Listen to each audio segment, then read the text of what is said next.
This week's episode is sponsored by Thermicor, an energy-saving device that not only warms you, but also warms your wallet. It has many health benefits, including improves blood circulation and metabolism, reduced bacteria growth, increases oxygen in the blood, and much more. This device, while saving you money, also improves heating distribution. Designed and manufactured in Germany. Zero maintenance, including 12-month warranty. For all interest and purchases, you can email us on info.ukmoneygroup.com, or you can contact us on this phone number 07960162115. Thank you for everyone watching. I hope you enjoyed today's episode.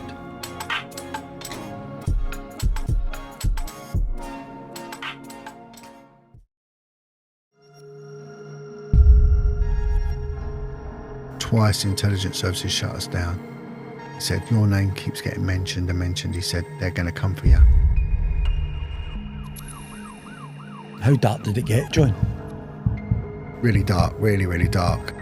I started going to these secret meetings, these intelligence meetings in porter cabins on disused airfields in the middle of nowhere, and where info was being shared with the intelligence service, with the health service, the post office, and all on paedophiles. It was like this world I never knew existed. I get called in to see a senior officer, and I get told a young girl in a care home keeps making an allegation that she's been pimped out. She's a nuisance. Go and see her and shut her up. And same thing, heroin, crack cocaine, being pimped out. And what age are they, the girls? They age from 9 to 14. Especially the BBC was riddled at that point. It's such a massive cover-up. It's not just them, they all are, you know. I know one woman, they call her a national treasure. She's got convictions for street prostitution, you know. Was there no hit put on you as well? Yeah, well, that was the first one. A senior detective turned around to me and said, that's it, we're shutting it down. And he said, look, I like you, so I think you need to be told the truth. He said, you got too near the knuckle, and it's come from very high up. You're to be shut down.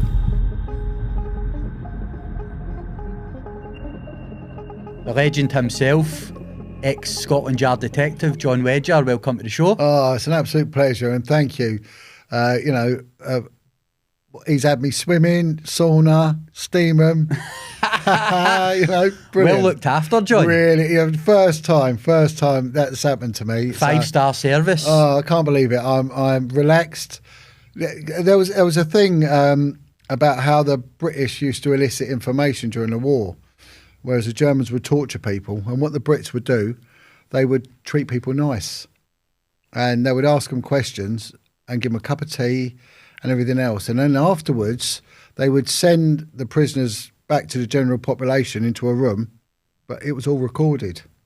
And the Germans would say, what happened? Did he ask you? Yeah, he asked me this question, but I never told him that. And they would actually end up grassing themselves up. And that's how they become so successful. The great manipulators. Yeah, they were, That's why they conquer most of the world, isn't it? Yeah. But like I said, it's an honour to have you in the studio, John. It's an absolute pleasure, and I like being up here. It's been a few times I've been up the road, as I say, and it's great. But this is without a doubt the best one yet. That's what I like to hear. Yeah. There's nothing but the best here, John. Yeah, all cool. But before we go into your incredible story, yeah, if you can speak me through what you've got going on in the now and the present. Yeah, so I did a lot of work with a profiler that was on the FBI's top 10 list. She dealt with child murderers, and she gave me some sound advice. First bit of advice was, don't work in a group, right? Because if you work in a group, especially with survivors of abuse, they all infight and they collapse. She said there's not been one group of survivors that survived, and she was right. I did have a group of people, and again, infighting was, so I work very much on my own now. And the other one, she said, be like a submarine. Come up every now and then, hit it hard, then go back under. And this is, at the moment, I'm on the surface. I don't know whether it's because of the P. Diddy stuff has come out. When I first started talking about the topic that I do, the child abuse and its influence and effect on society, I said to a guy nearly 10 years ago, you'll never prove wrong in this topic. It will always come down to the children, and it's always a binary issue. It's evil versus good. And it's coming to fruition. It's happening. So I think the interest is coming back. And a couple of people said, that ex-detective was on about this. And so there's been a bit of a demand for what I spout on about. So at the moment, I am doing quite a few of these podcasts. I used to do my own, but I've not got the resources, the location, and really the ability. I just haven't. I used to do it all on my own, on my little iPhone, and that was that. But and I'm going to start up the cold water swimming. I know we discussed the unparalleled benefits of cold water swimming. The only downside is I got quite ill, and someone said I probably drank some sewage or something, So I was ill a while, but I did go and have a test because I ended up with a lot of abdominal issues, and I said to him, look, I've swum in the Thames, I've swum in a tributary called the River Lee, which are just like open sewers, some of them. Please test me for that. And so they've tested me, and I'm all right for the bacterial infection side of it. But I'm going to start doing that again. I was going to do a big charity ride. I was going to ride from Parliament up to Perth, up to an old kids' home for girls called Fornethi, and there was something I'll go on about, actually. It's to do with how the cover-ups occur, and Fornethi is a massive example of that. And I think there'll be a lot of people that listen to this show that are from this part of the world, especially Glasgow, because they took a lot of girls from Glasgow for respite care from poverty. They put them in this care home in Perthshire, called Fornethi, and they were just raped and abused. And one of the main perpetrators was Nicholas Fairbairn. And Nicholas Fairbairn was the most senior criminal barrister in Scotland, him and a bloke called Bob Henderson. Dirty Bob Henderson, they called him. But Nicholas Fairbairn was the advocate depute, which means the top solicitor, and he was in charge of the PF, the Procurator Fiscal. And he was a prolific paedophile. And him and his friend Bob Henderson were involved in rent boy rackets as well. And so it came out in the inquiry. The Scottish inquiry's just concluded with some bizarre findings. So it's a Scottish national inquiry into child abuse, sexual abuse in the care homes, and some were damning and some weren't, but Fornethi suffered, the poor girls that were there suffered bad. So I sort of picked up their plight, and I got hold of an old post office bike, and I stripped it down, and I was going to, I've powder coated it, and it's got these Sturmley Archer gears on it, and I tried to fix them, and all these bits fell out, and I didn't know what I was doing. So this guy said, I'll come and I'll deal with them for you, bring them down to me and I'll fix them. He was an expert on them. And I left them outside my house while I walked the dogs, and some Romanian gypsies stole them. So I shouldn't have laughed, John, but maybe it was a sign you weren't supposed to cycle. I weren't meant to do it, up to Perth, but the idea was there. But like I said, so many powerful messages, stories there that we're going to tap into throughout the episode. But I'll now take you back in your own story to like your early memories, your first chapter. Yeah, so I'm from working class family. My father's family were Sicilian. His father was Sicilian. Ended up in central London. So when people would say, oh, it's North London, I'm actually from central London, an area called Paddington, famous for Alexandra Fleming, found penicillin there or something. Paddington Bear, Paddington Station, Brunel with the Great Western Railway and all that. So Paddington is a very built up working class area. Back then, it was a lot of immigrants from the Caribbean and Ireland. There was a lot of Irish. And my mum's family, don't know too much about them. I know my grandfather was in the army. Well, they all were back then. But they're English. So we lived in central London. I've got a twin sister and an older sister. Moved out to a new town that was built, for the London overspill just outside of northwest London. And that's basically where I grew up. But my time was split because my mum and dad split up quite young, and my father was absent really for most of my childhood, but he remained in central London. So we'd flip between the two. So it was dysfunctionality really. But back then, no one got divorced. Everyone was married.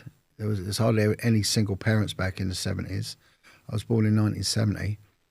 And so they stayed together, you know what I mean? But my father, he was absent. He was a black cab driver. My mum was just a stay-at-home mum, really. But then my dad died when I was quite young. And so we sort of, I wouldn't say we went into poverty, but there wasn't any spare money, and there was quite a bit of poverty about then, where if someone was, you didn't get the social handouts that you do now. So if a kid come from, like I did, quite a poor family, they basically had their school uniform and that would be it. That's what you'd play in, and you'd have one set of clothes. But I had a lovely family. I had a fantastic childhood. I love my childhood. We brought up on a new estate, and we had a gang. Like here, when these big estates went up, you got a gang culture here, and we had like a little gang, and we weren't really into crime so much. We used to set fire to things. We loved fires. We set fire to everything, and something quite bad. We sort of got addicted to it. We started setting fire to like garages and woods and fields and all that. It got a bit out of hand. And one day, one of my mates, his dad worked at a chemical factory, and he said, and we found an old workman's lamp, and it'd run out. And my mate went, go in my dad's garage. He's called it rocket fuel. It was a massive gallon tub. He said, we'll pour some of that in there, and we'll go and light this gasman's lamp, We was going to light it and just... I'll tell you what happened. I think the Brixton riots had just occurred, right? And we wanted to make a petrol bomb because we'd seen all the Jamaican lads making these petrol bombs. So we was going to make our own and chuck it at something, I don't know, a dog or something like that. Fuck's sake, John. So, but anyway, so one lad's got this big barrel on his shoulder and he's pouring it into a workman's lamp, and another lad's holding it. We're all in the garage. But as he did it, one of the boys struck a match and lit it. And of course, the whole barrel exploded. Bang. And it set fire to... The barrel blew up and all the liquid went over one kid and set fire to him. And he come running out, and it was like a stuntman on a film, And he was just on fire, and he nearly died. And we all jumped on and tried to put him out, and he ended up, the police came and the ambulance came, the fire brigade came, and he was in intensive care for years, and it was a bit of a shock, bit of a wake-up call. But my schooling was good. I loved school.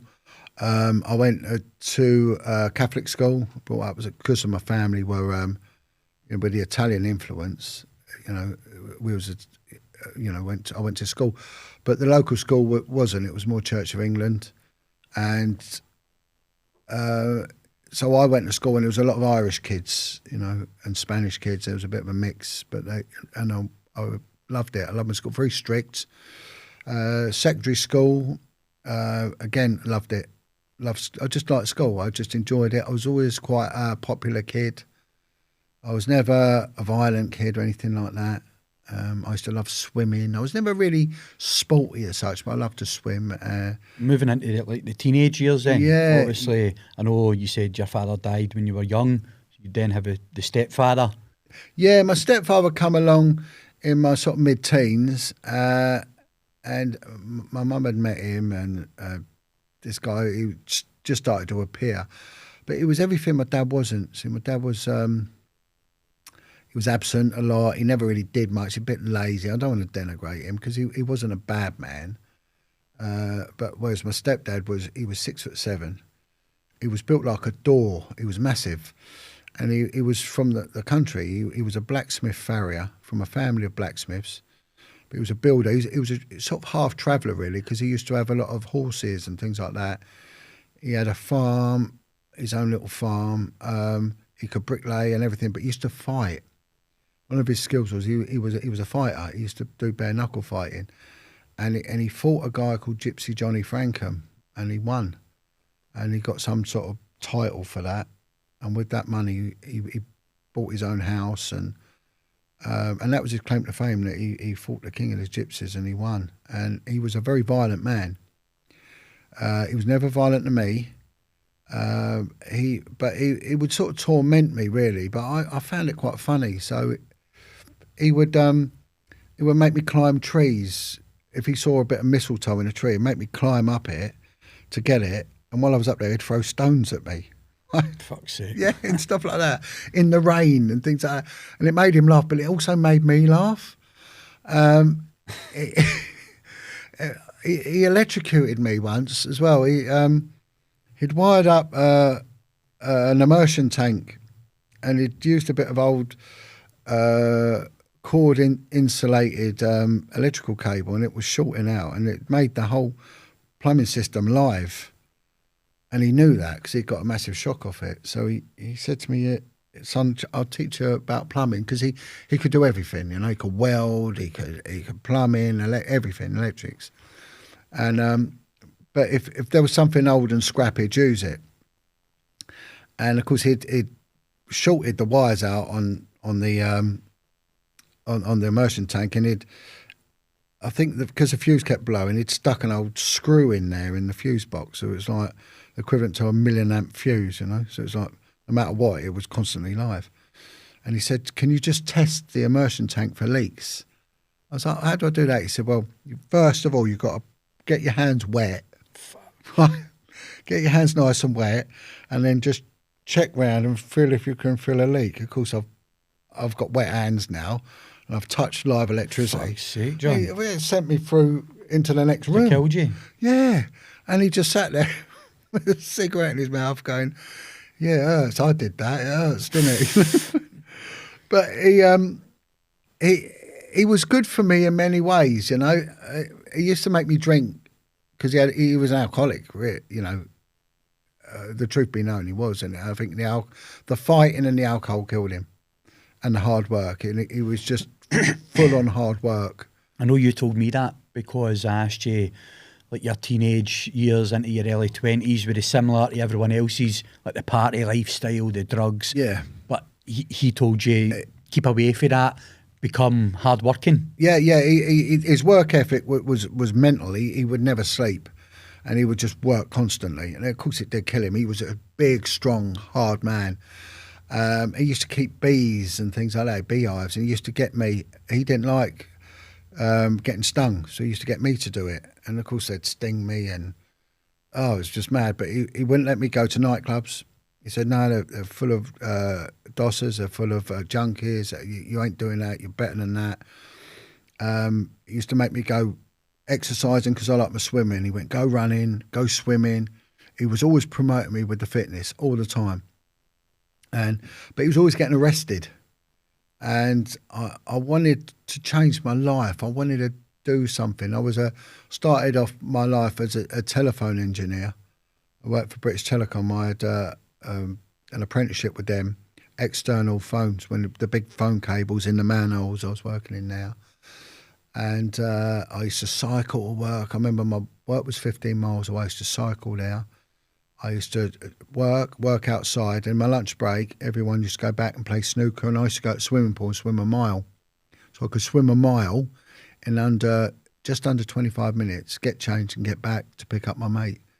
And then I'd cycle home again. And then when I got home, I used to go to night school, college, because he used to say, "Go to college and always learn." So 4 nights a week, I'll be at night school. One night I used to go diving. I got into diving, scuba diving. And then after that, I used to go running or something like that, you know. So every night I was busy. And then Sunday, he used to just basically drink, and he'd get me to drink with him, you know, and he would just drink serious amounts of beer, you know. And if I couldn't keep up, he'd accuse me of being a homosexual if I couldn't drink the 20,000 pints that he did. And be a man, drink that. Oh, it was incredible. You'd never seen a man drink like him.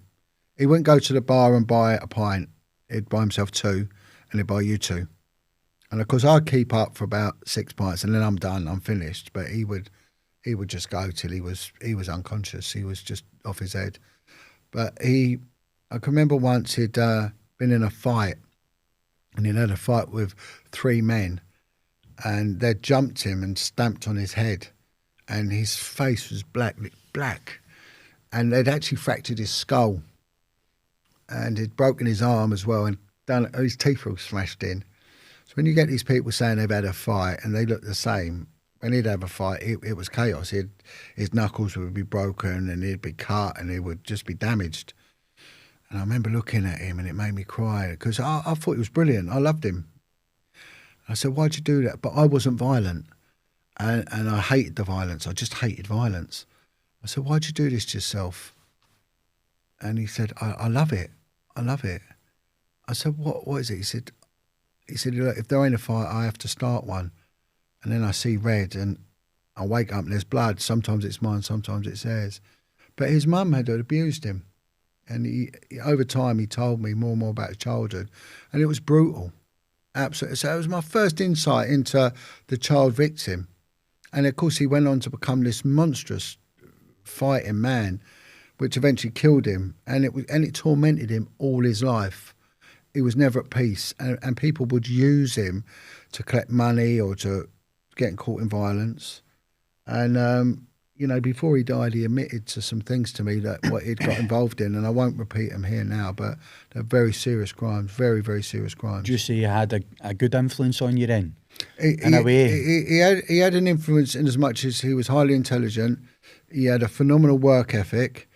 His skill set was Victorian.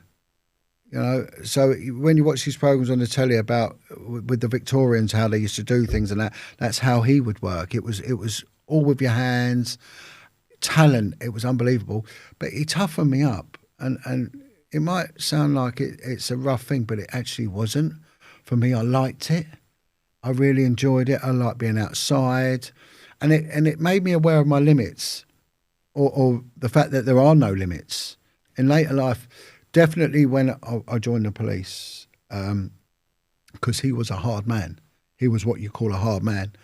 And when I joined the police, it was like pseudo hard, But I got to a stage where I wanted more from life, than being a phone engineer.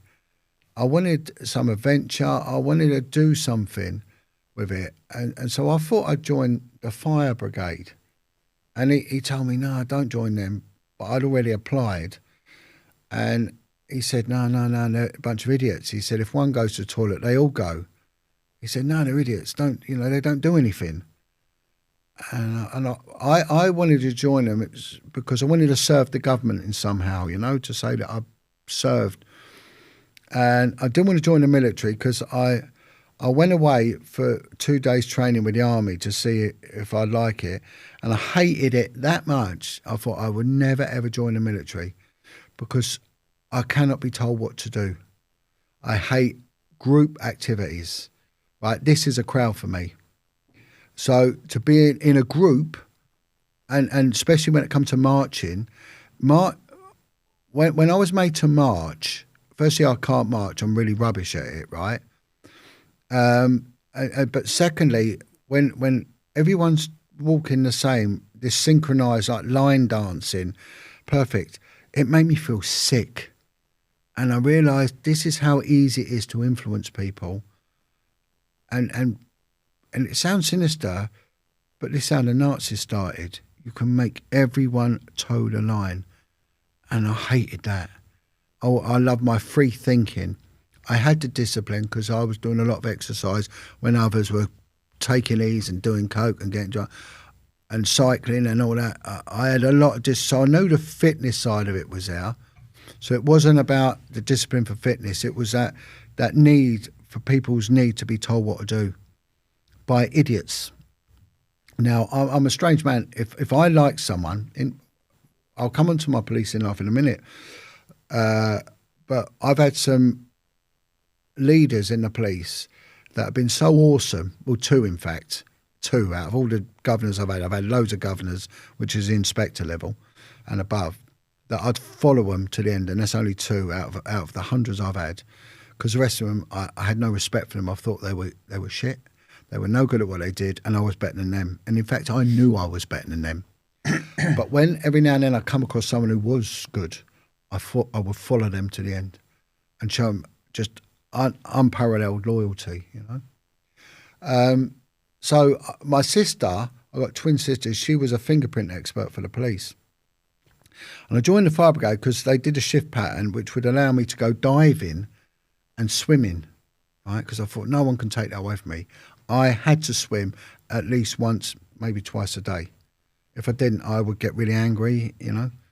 And I thought, if I join them, I've got all this time. They train all the time. I can just go swimming. I can do at least 4 days swimming a day.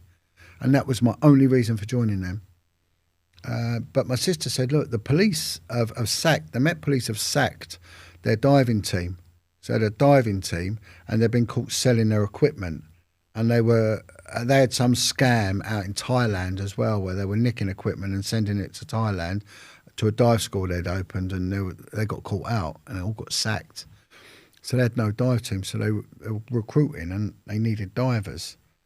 Of course, I did the recreational stuff, and I started doing the commercial stuff in my own time. So I was pretty much trained in that way anyway. She said, look, I'll get you the forms for the police.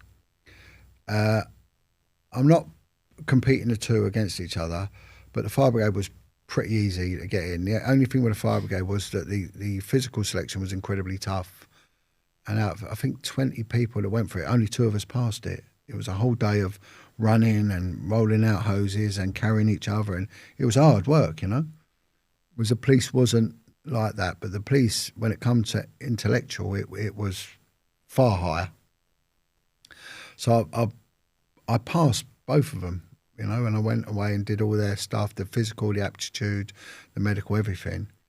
Now, the job I had, British Telecom, it was really weird because I had a friend, and he was a former professional boxer, a guy called Stephen Angel. And anyone who knows their boxing, there was a British champion called Dave Boy Green, who went on to fight Sugar Ray Robinson. Was it Sugar Ray Leonard? Sugar Ray? One of the Sugar Rays, anyway. And but this guy, Steve Angel, actually beat Dave Boy Green. But he got injured in an accident. He's sort of half gypsy, he was, Steve Angel.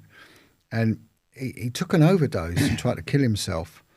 And I went to see him the day after he'd done it, and he was like just barely alive, and he was eternally grateful. But he said something really strange. He said, you know, that I'd saved him, I'd helped him, and he said that he didn't die, but he saw God. Right? He had a near-death experience, an NDE, as I said. And this guy went on to become a healer and went on to go into hospitals and help and everything. But he said to me, listen, he said, you're going to do well. He said, you're going to change your job. I went, yeah, I am, I'm trying. He went, you're going to get a job that you need. And he said, they're going to pay you to leave. And then I never heard of him again. He died after that. And anyway, I'm thinking, no, I'll get the fire brigade. And what's he on about? So I go into work next day, and they're offering redundancy. It says, anyone want redundancy? So I was thinking, I'll have it. So I said, yeah, I'll have it. And he said, right, once you fill out the paperwork, no turning back, and then you'll get a date when you got to leave. Brilliant. I said, you sure? I said, yeah, I want it. And the money was quite good back then. So it got processed my paperwork, and they said, yeah, you've got your redundancy. I went, brilliant. Right, I get that, and I've got money in the bank, and then I'll join the fire brigade, I'll do my diving and, you know, get trained and maybe live abroad, and it's all good, right? But then the bombshell came, because the telecom turned around and said, we want you to start your last day of employment with us is, I think, something like 28th of March. It was beginning of the year. I went, yeah, that's great. Yeah, great. Anyway, I go home, there's a letter from the fire service. We'd like you to start your training the 28th of February. And I think it's beginning of February by this time, you know. I'm thinking, no, that can't be right. So I tried to get the date changed, and they weren't having it. I said, no. So can I take leave? No, You can't do it. Don't work like that. You get your P45 and you go to your new job. You can't start a job and then I was like, and I started cursing this Steve Angel, thinking, what's he on about? Fortune telling knows this. He's a liar. He's an idiot. Anyway, I said, oh, it's rubbish. Why don't I listen to him? Anyway, next day, letter from the Met Police. We'd like you to start beginning of April. Like, there you go. but the problem, Jim, with this is that back in the day, this is the early 90s now, football hooliganism was at its height. Right, you know, and on a Saturday they would have World of Sport in which they'd play the highlights of all the games of football, and all it ever was the fans doing pitch invasions and fighting with the police, right? And there was full-on fights. You were seeing coppers getting knocked out and coppers hitting, and the police were all like ex-army guys, and I knew a couple of lads that had left the military and joined the police, and they were strong and they were confident and they were fighters, and I wasn't any of that. I was a quiet kid. I wasn't a fighter. I didn't like confrontation. I don't even like arguing with people, you know. And there's no way. I didn't like football. I couldn't stand it. So there's no way I'd fit in, and it was all done in a group. I'm thinking, oh, I can't do this job. And so when it come through that you can choose the areas of London you want to work, so I choose all the areas that didn't have a football team, right? And one of them was South East London, this area, particularly rough area, but it didn't have a football team. I thought, well, I'll go there. Central London and go any football teams apart from Chelsea. Right, that would do me. Central London. I choose Paddington, where I'm from. I choose Woolwich, which was I'd seen it on Crime Watch. There was an armed robbery there, and the police shot these armed robbers. It'd come up on Police 5 or something. So I thought, I'll go there. I looked on the map, no football team went up there. And I can't remember, I think Brixton was the other one, Brixton, because I'd done a trial day at Brixton. But they had the riots, but I thought, they've had the riots, it's finished, they won't have any more. Anyway, so police gave me the start date. And the really weird thing is, my first day, they tell you to present, they send you this booklet through. You have to wear a suit and you have to present yourself on Sunday at this tube station, and a minibus will pick you up. You have to be at this exact time. And I get my suit and I get on the train and I get my bag and off I go to start my new career. And I have to do 5 months of residential basic training, and it was very, very military. It was very, very regimented, and I didn't expect it would be like that, and that was a bit of a shock. But the first day I lost my voice, and the irony of me going in with no voice, but when I left screaming, you know, it's very ironic. And when I got there, I couldn't talk, and they take you into the biggest police training ground, Hendon, in the world. A lot of it's gone now, they've sold it off, but it's colossal. I think it was 1.5 miles in its perimeter, you know, it was huge. And quite impressive. Actually, it was brilliant, to be honest. The grounds were brilliant. They were perfectly maintained, fantastic sports. They had a swimming pool, they had a 33-metre pool, which was brilliant. And they had everything, gyms, a lot. I was thinking, oh, this will be all right. And when I got off the minibus, I get met by this sergeant. He's got his cap on, all shoes were shiny and all that rubbish, and they cut the pig, so it was like that, you know. And he comes shouting at me, "Who the fuck are you?" And I was like, "Oh, my name's John," and but I couldn't talk. I was like, ugh. He went, "What's the matter with you?" And I was like, I just couldn't get the words out. And he said, "If you don't get your voice back in the next day, you can F off back where you come from. We can't be bothered with you." And that was my first thing, and I thought, I'm going to really hate this. And then the first lesson was marching, and they got these guys in from the army, from the Guards Regiment, and again they had their caps down like that, and same old nonsense, marching and so on. I hated it. I thought, I've got to get out of here. I've got to get out of here. And the only consolation was I had a swimming pool. So I'd never had a lunch break in my life, right? Never had a lunch break. I used to work right the way through. And all of a sudden you get an 1.5 hour lunch, and everyone went to the canteen and they got their food, and I weren't used to eating at lunch or anything. and I wanted to swim. So I thought, I'm just going to... You had to go in a group, you had to march in a group. So what I did was, as I were marching to canteen, I sneaked off and I went and got in the gym. I got my stuff on and I went swimming. A couple of days I got away with it. And then as I'm coming out, the instructor, the lifeguard, come up to me, he said, are you a recruit? He said, I've seen you marching. I went, yeah, staff. You have to call me a staff. He said, you're not allowed to swim. He said, it's bad, I'm going to report you. I was thinking, no. He said, however, he said, you're fast. And I could swim at a competitive level, you know. He said, I'm telling you something. He said, if you can swim a mile in under 25 minutes because of a breaststroker, he said, I will allow you to swim in your lunch break. He said, but no one else, just you. He said, tomorrow present yourself here at 1 o'clock. And I said, yeah, okay. But it's our going to do that, a breaststroke. It's a county level competitive time, you know. Anyway, I smashed it. I did it. I got out. And he shook me out. He went, well, I'm impressed, son. I said, can I swim every day? He went, no. He said, you can do 3 days of swimming. He said, you can do Monday, Wednesday and Friday. He said, Tuesday and Thursday, you to present yourself in the dojo. You've just joined the Met Police wrestling team. I think wrestling team.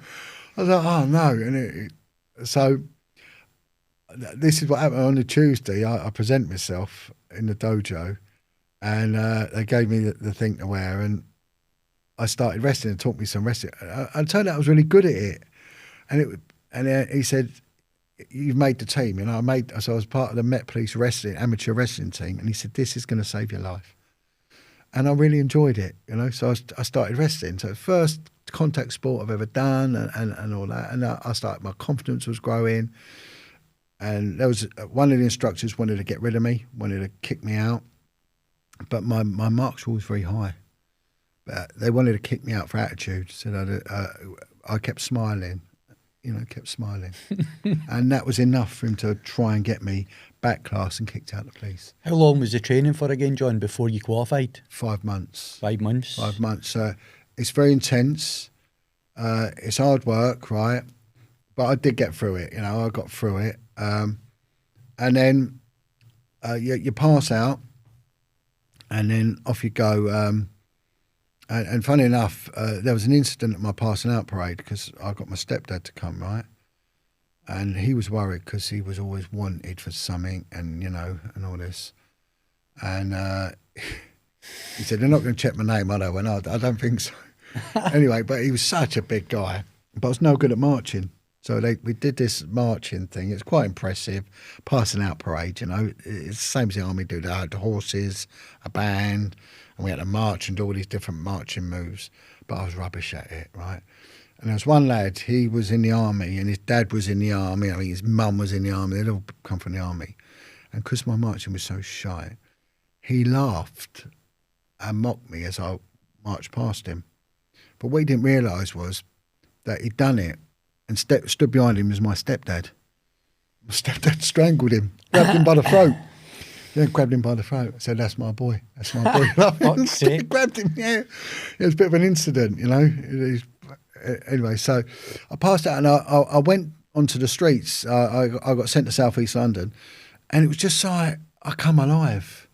I couldn't believe it. It was mayhem. It was just. You're in uniform then. You're on the streets. Yeah, I was in uniform, and I got sent to this really, really rough part of South East London, and it was just like a war zone. Right, they hated us and we hated them, and it was who could get the first punch in. And everything ended up on the floor. Everything. It was chaos. Frontline stuff, isn't it? Frontline. Chaos, as you said. Heroin and crack cocaine were really hitting London hard. They had the Jamaican Yardie thing was going on. There was a lot of shootings. They were killing each other. And it was an area that was just impoverished anyway. And it was madness. And just everyone got a beating.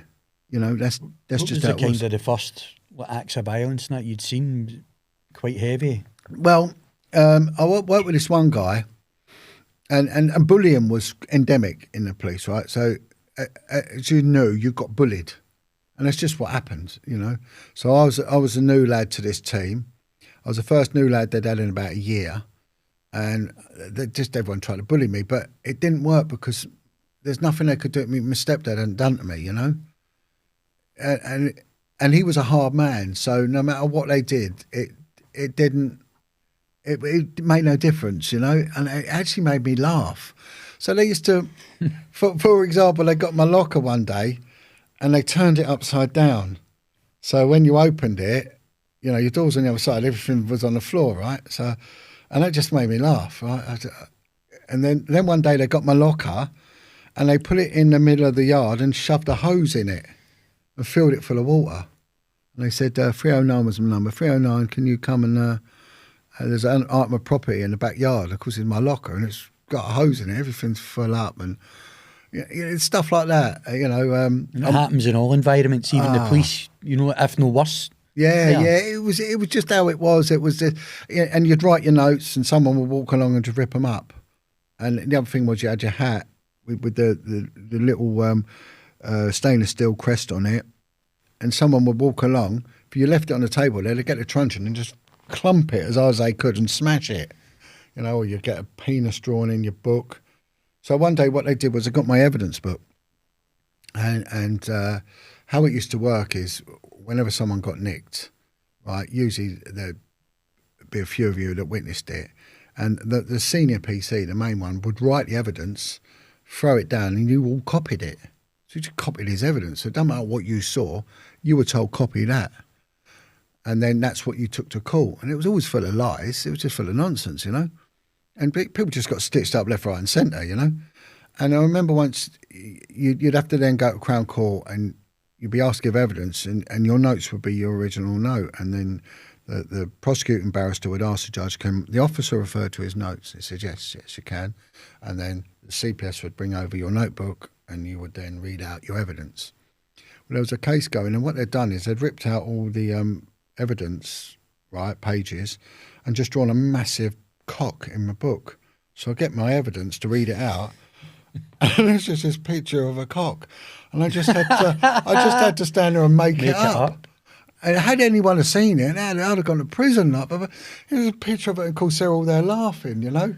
And it was stuff like that. But it's how you got through it. But there was one guy, and he'd worked at a very notorious police station called Carter Street, and Carter Street was in the Elephant and Castle, and it was just violent, and prisoners actually used to beg to go to Peckham, which was next door, and not go to Carter Street because they knew they'd get a kicking if they went in. And my mate said even the women drink drivers got beaten, and there was a wall, and the custody sergeant would smack someone, and then with the blood he'd smear it on the wall.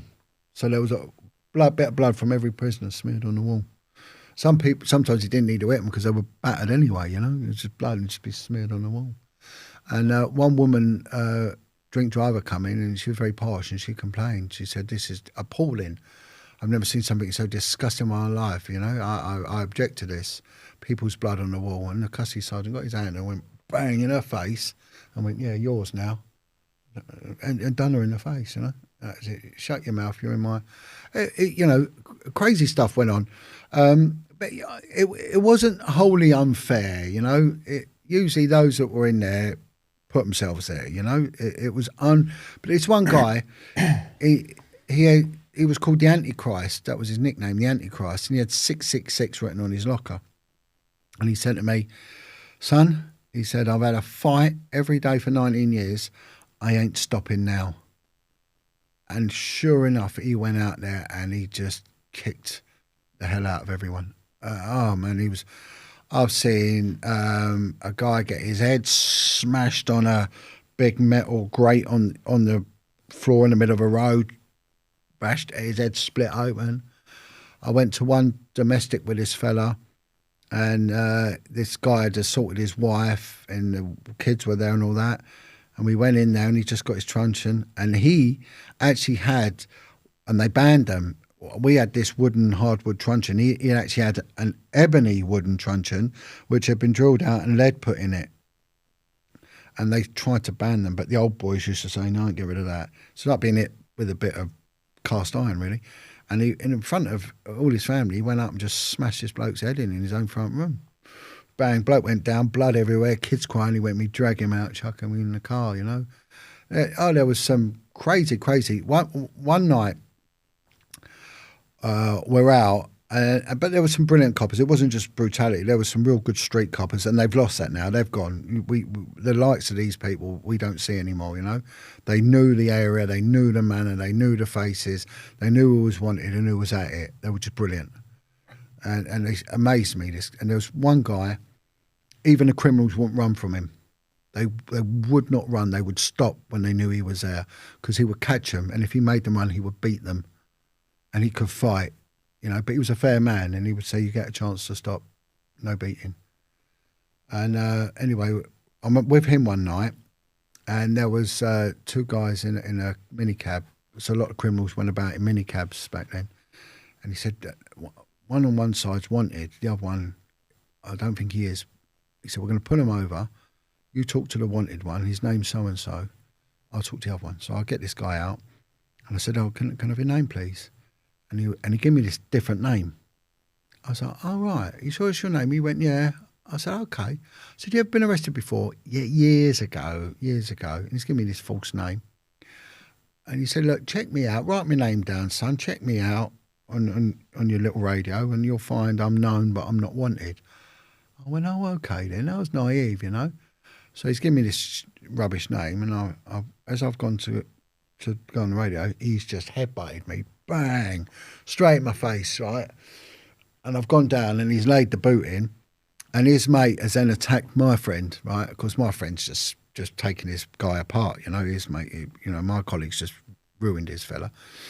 But this guy, of course, he's wanted, and he was quite well known. But of course, I'd done the wrestling, right? And that was it. That kicked in, and we had this fight. It was like at school. And he was a big lad. And anyway, in the end, he went, son, I've had enough. You're still in uniform at this point? Yeah. That had gone all over the place. But I couldn't put up on the radio because that had gone. And anyway, my mate in the end put up what they call an assistance call, because he managed to smash his one. Anyway, this guy gave up in the end, and he went, you've got some fight in you, son. But my fitness was incredibly high, you know. And I've got blood all down. It was the summer. And I got the white shirt and blood all down there. And he went, enough. And he said, well done. He said, I didn't expect that from you. And he shook my hand. Right?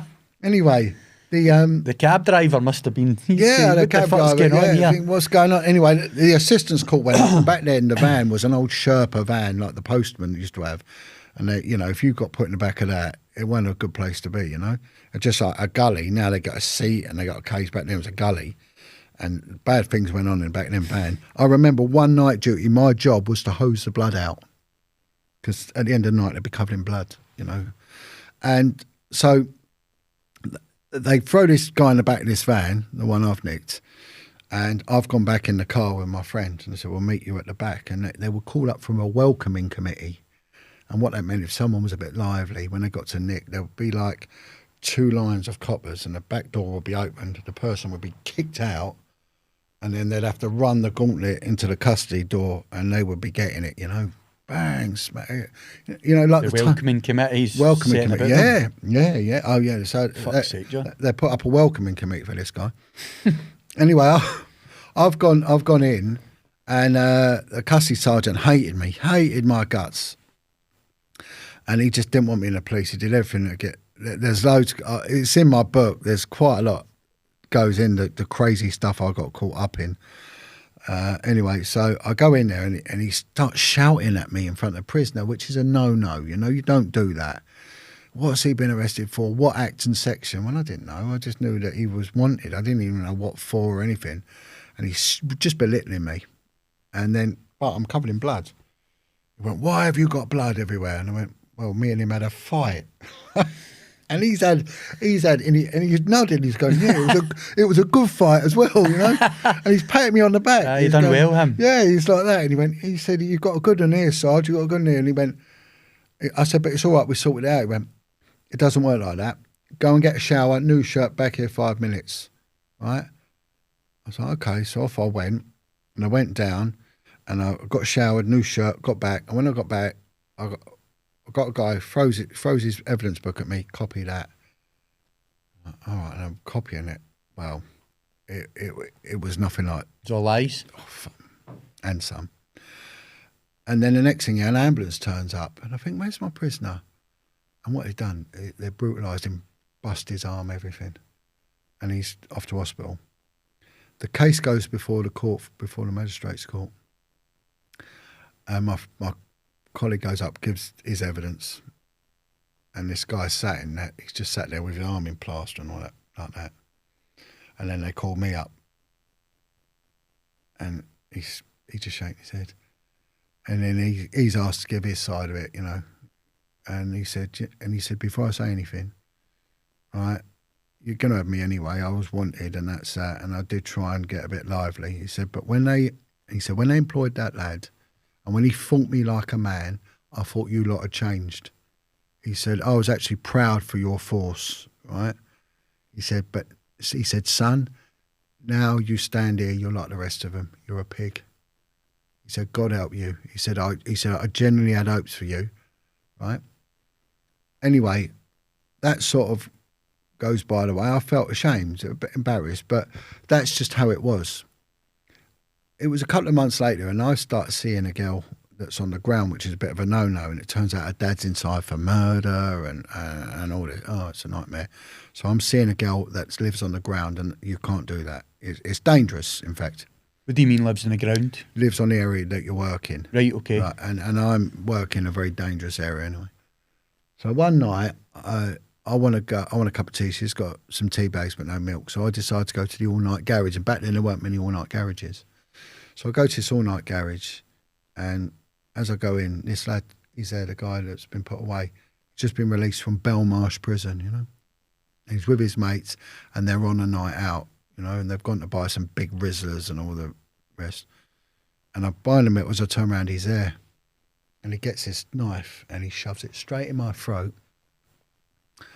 And I just think, I'm going to get killed. His mate's going, what are you doing? What are you doing? He went, he's old Bill. And they're going, jerk him, stab him, you know. He went, he's the one who put me away. And they're going, you what, fucking do him, you know. And he looks at me, and, you know, I just stood stunned, you know. And he said, I'm going to do you, you know that. And I didn't know what to think, what to do, but I just stood there frozen. And he looked at me, he said, I haven't got to do it, have I? I went, please don't.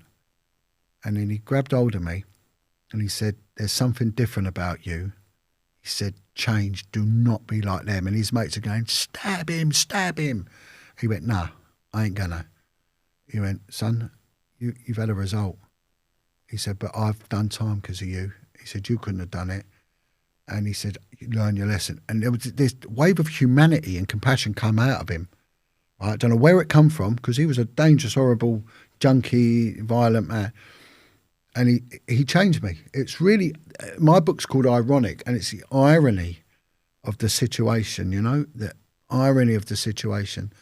And it really made me think. And then one night, I'm in the cells, I was jailer, and I'm doing the bits and pieces, getting them all their food and that. And I used to let them smoke. Some of the jailers wouldn't. I would. I'd let them have a cigarette, or I'd get a fag off another prisoner and give it to that one, that sort of thing. There was a guy in there, same age as me, and he was a heroin addict. And I didn't know about heroin. I didn't understand. I thought people were just stupid, you know, and they were just robbing everyone and everything. And I said to him, what's all this about heroin? Why do it? And he went, it's like being wrapped in cotton wool and going off to heaven. I said, but why do it?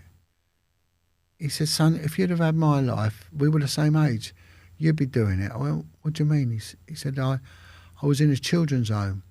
I went, oh, okay. And I thought, I went to kids that were in kids' homes, you know. I remember one girl, she was a bit of a slapper, but she was all right. But why was she a slapper? I didn't understand it, you know, and all that. And he went, I got raped. We all got raped. We got bummed. I went, you're joking? He went, no. He said, I take that heroin and it gets the memories out because they kill me.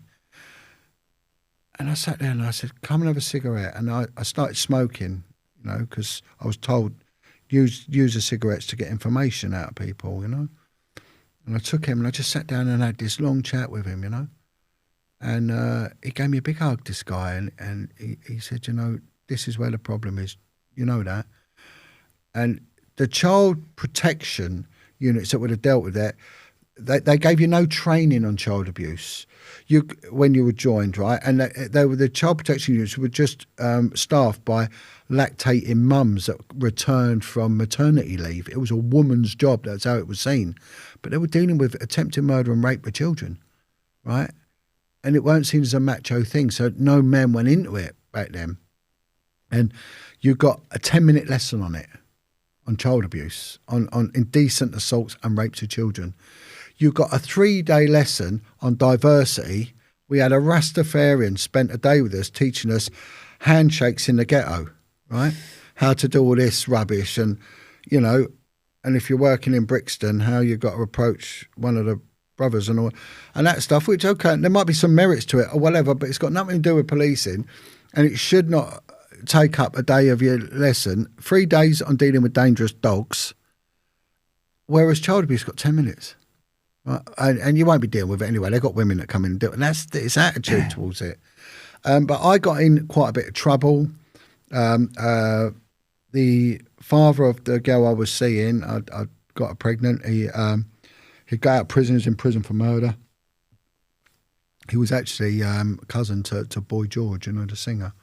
Is he a bit of a gangster, this guy? Yeah. You've got his daughter pregnant? Yeah. And then... And I went on to have kids with her, and but she had a drug problem I never knew about, you know, and she had 2 kids anyway, and I went on to have 2 kids with her. But this initially, he found this out and he didn't like it, and he wanted to go and find her. He wasn't allowed near his children because he was dangerous.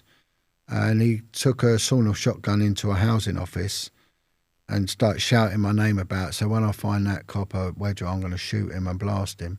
Of course, they've alerted the police, they've alerted the flying squad and these other units. And I was moved. I was moved. I was put under protection because they said this guy's dangerous. Was there no hit put on you as well? Yeah, well, that was the first one. That was the first one. And the strange thing is, one of our family friends' mobile phones had just come out, and I managed to get hold of one. Gave him my mobile number, and he kept ringing it, threatening, "I'm gonna fucking kill you." Oh no! And he did it once when I was with my stepdad, and I went, "Look," he said he's gonna do. He said, well, he's gonna do it. He went, "Tell him to go and get pen and paper." So I said to him, "Can you go and get pen and paper, please?" And he did. Right, he actually went and got it. It was like, all right, in the midst of like threatening to shoot me and you pig, C-U-N-T and all this. And he goes and gets a pen and paper, and my stepdad went, "Give me your address." I went, "I can't do that." He went, I said, "I'll get in trouble," because I had a panic alarm put in the house and all, you know, linked to armed police and everything. He went, "No, put it down there." So I did what I was told. I said, "Look, this is my address." And then he said, "Tell him to come round." I said, well, "Can you come round, please?" He went, "Why?" He said, "Tell him I'm going to punch his head in." I said, "My stepdad's going to punch your head in." And I never heard from him again. Never heard from him again. That was it. Gone. That was it. Crazy. Nothing. It went. I then got sent up to the West End, and it was crazy. That's when I started training as a detective. Well, that's what I was going to ask you. So how long did it take till you became about 2 detective? years, because what happened is when I got transferred, my timing was always so synchronistic with me. It was untrue. At this time, the Commissioner of Police decided to kick out corruption because it was as corrupt as it was going to get, right? It was horrifically corrupt. And they had units like the Regional Crime Squad and the Flying Squad, and they were all under investigation for serious corruption. So what they decided to do with the police was take the worst of the worst and put them all in one police station where they can monitor them. So he sent them to this police station called Belgravia, right? But All the bad eggs in one basket. Yeah, right. So they all got sent there, right? At the same time, I got sent there, right? So he decided to send me there. So I end up going before a discipline panel, right? So I've got The thing with the missus, which I shouldn't have done, I didn't know the rules. And there's rules for everything. You can't do anything in the police, basically. There's no employment law. You're not subject to any of that. They can do what they want. That's why bullying's endemic. But that didn't bother me. But your life is so restrictive. And coppers tend to live quite decent lives, but I ended up living quite a scummy life, really. And I shouldn't have done, but I did. And I was being investigated for taking of gratuities, which again was ridiculous because it was You lost me with that word. right, John, remember taking I'm of gratuity, Glaswegian. taking like gifts, right, for Bribes. as it were. But whereas you'd think it would be like money and all that, but mine was fish, right? And what had happened? It was really stupid. It was a guy had been arrested for a fraudulent tax disc, right? And the case had been given to me to investigate just before when I was still in uniform. And what had happened was I was in so much trouble. One of the sergeants who really liked me knew that one of the sergeants who didn't like me could find all my paperwork because I've been arresting people and bailing them and then didn't know what to do with the investigation, didn't have a clue what to do with it. So I had all these bail to return stacking up. And he knew that I could get sacked for it because it just misconduct. I didn't know what to do. And I never know who did it or where it was done, but all my paperwork caught fire, right, and was burnt.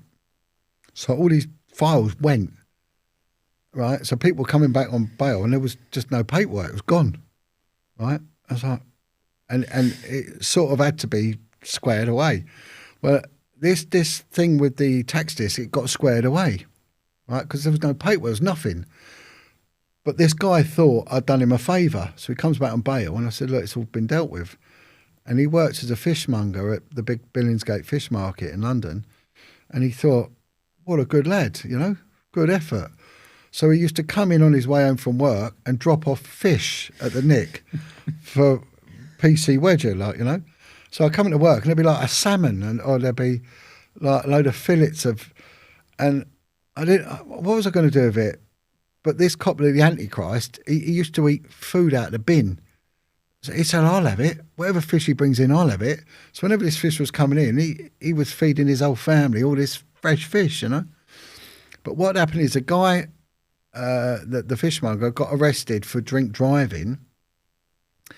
And he then thinks that I can square that up, right? So he comes in and says, I've been done with drink driving. Can we have the same arrangement? And I'm like, I told him to fuck off. I went, what are you on about? No, that don't work like that. But this sergeant that really hated me was behind. I was at the front desk and he was behind me at the time. And this guy said, well, you can stick any more free fish up your arse. And he throws a box at me. And in it is like a whole fish, like a whole cod. And it comes out of this box and it slaps me in the face and knocks me flying. And I'm on the floor wrestling with a big fish. So he decides I'm obviously taking the gratuities, but I wasn't, So I end up on this panel for shagging this girl and doing this. And there's loads of other things I could go in. It'd take about an hour to go through them. And it goes before a discipline panel. And of course, his sergeants read out his evidence and he reads out the fish. Well, there's two senior officers there. Well, they were wetting themselves. One of them was crying. There was tears coming out of his eyes and he was trying his best and he was just, and the sergeant's ranting and he's a disgrace to the uniform and he's this. And he went, okay, sergeant, leave please. It sends him out of the room. And it was a high ranking as a superintendent. As a result, he couldn't stop laughing and he said, son, there's one problem with you, it's timing. He said, if you'd have come before me when I joined the job, I'll be promoting you now. He said, we need characters like you. And he knew there was nothing malicious in what I'd done. There'd been no criminal intent in what I'd done. I was just stupid and naive. But the fish thing, he was crying. He went, I'm going to give you a fresh start. He said, everyone deserves a fresh start. Learn from this. You're very well liked and your lot have helped you out here, meaning the bonfire, which no one ever solved, whatever happened, mystery. And he said, you're going to start afresh, Peckham, Monday morning. Well, Peckham's the next door. And I went, but isn't Peckham a bit like here? And he went, it's exactly like here. He went, it ain't a good move, is it? I went, I don't think so. So he went, where do you want to go? I said, can I go Paddington, where I'm from? He went, yeah. Well, Paddington didn't have any space, so they sent me to Belgravia, which was where they sent all the corrupt detectives. So I go, and amongst all of these, and my paperwork, the admin people put me down 2 years, but because of the move, they thought it was a clerical error and put 22 down. Oh, it's obviously the two. So I went there and they thought I'd had 22 years in and I've been moved under a cloud and they think, he's one of the boys. So they stick me in the CID. Fuck's sake, John. Right, yeah. With serious... Undercover? Well, type of thing. Well, plain clothes anyway. It was. I went in as a trainee detective with his uniform, and they went. They stick me in with what they think were my gang, but these were like detective inspectors, chief inspectors on flying squads, and were involved in drug supply, jury nobbling. Some involved with contract killings. Serious. These programs you see about corrupt coppers. It was this lot. They were all coming out the same nick. And you were in with them all. I know. I was right in amongst them. So see, you're deep in it then, right? Is that before Scotland Yard, or is that? Yeah, it's before, yeah. So what was some of the in that period of time, right? Some of the worst things that you came up against? Well, they were all under investigation for very, very serious crimes, right? Or these coppers? Yeah, and these were tough guys. So the flying squad guys, a lot of them were boxers, were ex-soldiers, were rugby players, big lads, and they were violent. And we had one sergeant that had come out of the regional crime squad, and whenever we used to do the raids, on a Friday or whatever the warrants, he would just headbutt the first person he saw. And there was one of the sergeants had messed up a Crown Court case, so the detective inspector come in, smashed him in the face so hard, the bone went and blinded him in the eye. And he went down and he went, leave him there, leave him in the gutter like the dog he is. No one touch him. The bloke was unconscious and he had to be pensioned off in the end. It permanently disabled him. Fuck. Oh, mate, it was crazy. And then what would happen is I was a trainee detective with an Asian guy, and he really wanted to be a detective because he was Asian. They wouldn't let him until he bought them all the beer. So we'd go to the pub and they'd run up a bar bill and they'd give it to him or give it to me to pay. Well, I had no money. By this time, my missus had left me. So I've got 4 kids. I've got the little baby, my other little one, and I've got her too because she'd run off. The family court were trying to take her kids into care, and it was a bit of a chaotic time. I kept them all. It's a long story in its own right, that one. So I had no money anyway. So my mate used to pick up this bar bill. It could be like 100 quid or something. And they'd say, oh, you're paying. One day, I went in there because you had to drink. It was just like you couldn't not drink. And of course, remember in uniform, when I first started, the senior cop said, right, we're going to the pub after work. We're all going to go in the pub. Who's driving? So his hands go up and they went, right, no more than 4 pints. No more than 4 pints if you're driving. That's. Anyway, so they racked up this bar bill and I went, he's paying. And they gave me this bill and I was like, all right, just go to toilets. And what I did was I climbed out the toilet window and legged it. And they tried to send me back to uniform for that, because there was this unpaid bar bill. And I thought, I ain't paying for that. I ain't got the money. I had to do a runner. Legged it out. Bunch of criminals. I mean, they were shocking. And then what would happen is on like one Wednesday a month, or a Thursday, or, whatever, me and my mate would be in the office and there'd be no one there. No one. I went, where are they all gone? He went, they're at a meeting. I went, are we meant to be there? He went, no, it's a lodge meeting. I went, what? Masonry. Right. Oh, Masons. And it would be empty. There'd just be no one there. And, one by one, they started getting nicked, and there's books been made about it. There's a book called Untouchables. Roger Graff writes books about and all these books about corrupt coppers. When I read them, I work with a good percentage of them, not all of them, but a good percentage of them. It was in amongst that crazy time, but it was my first insight into CID policing, and I loved it. And I started recruiting informants. And I become really good at it because I started recruiting tramps, Jakies as you call them here, and because I saw everything, and I had this team of tramps working for me, and they were brilliant. They saw everything, they heard everything, and of course they'd all come from care homes. They'd all talk about they've been abused and all heroin addicts. I know you also had informants in Glasgow as well, is that right? Yeah. I'll come to that, what happened there.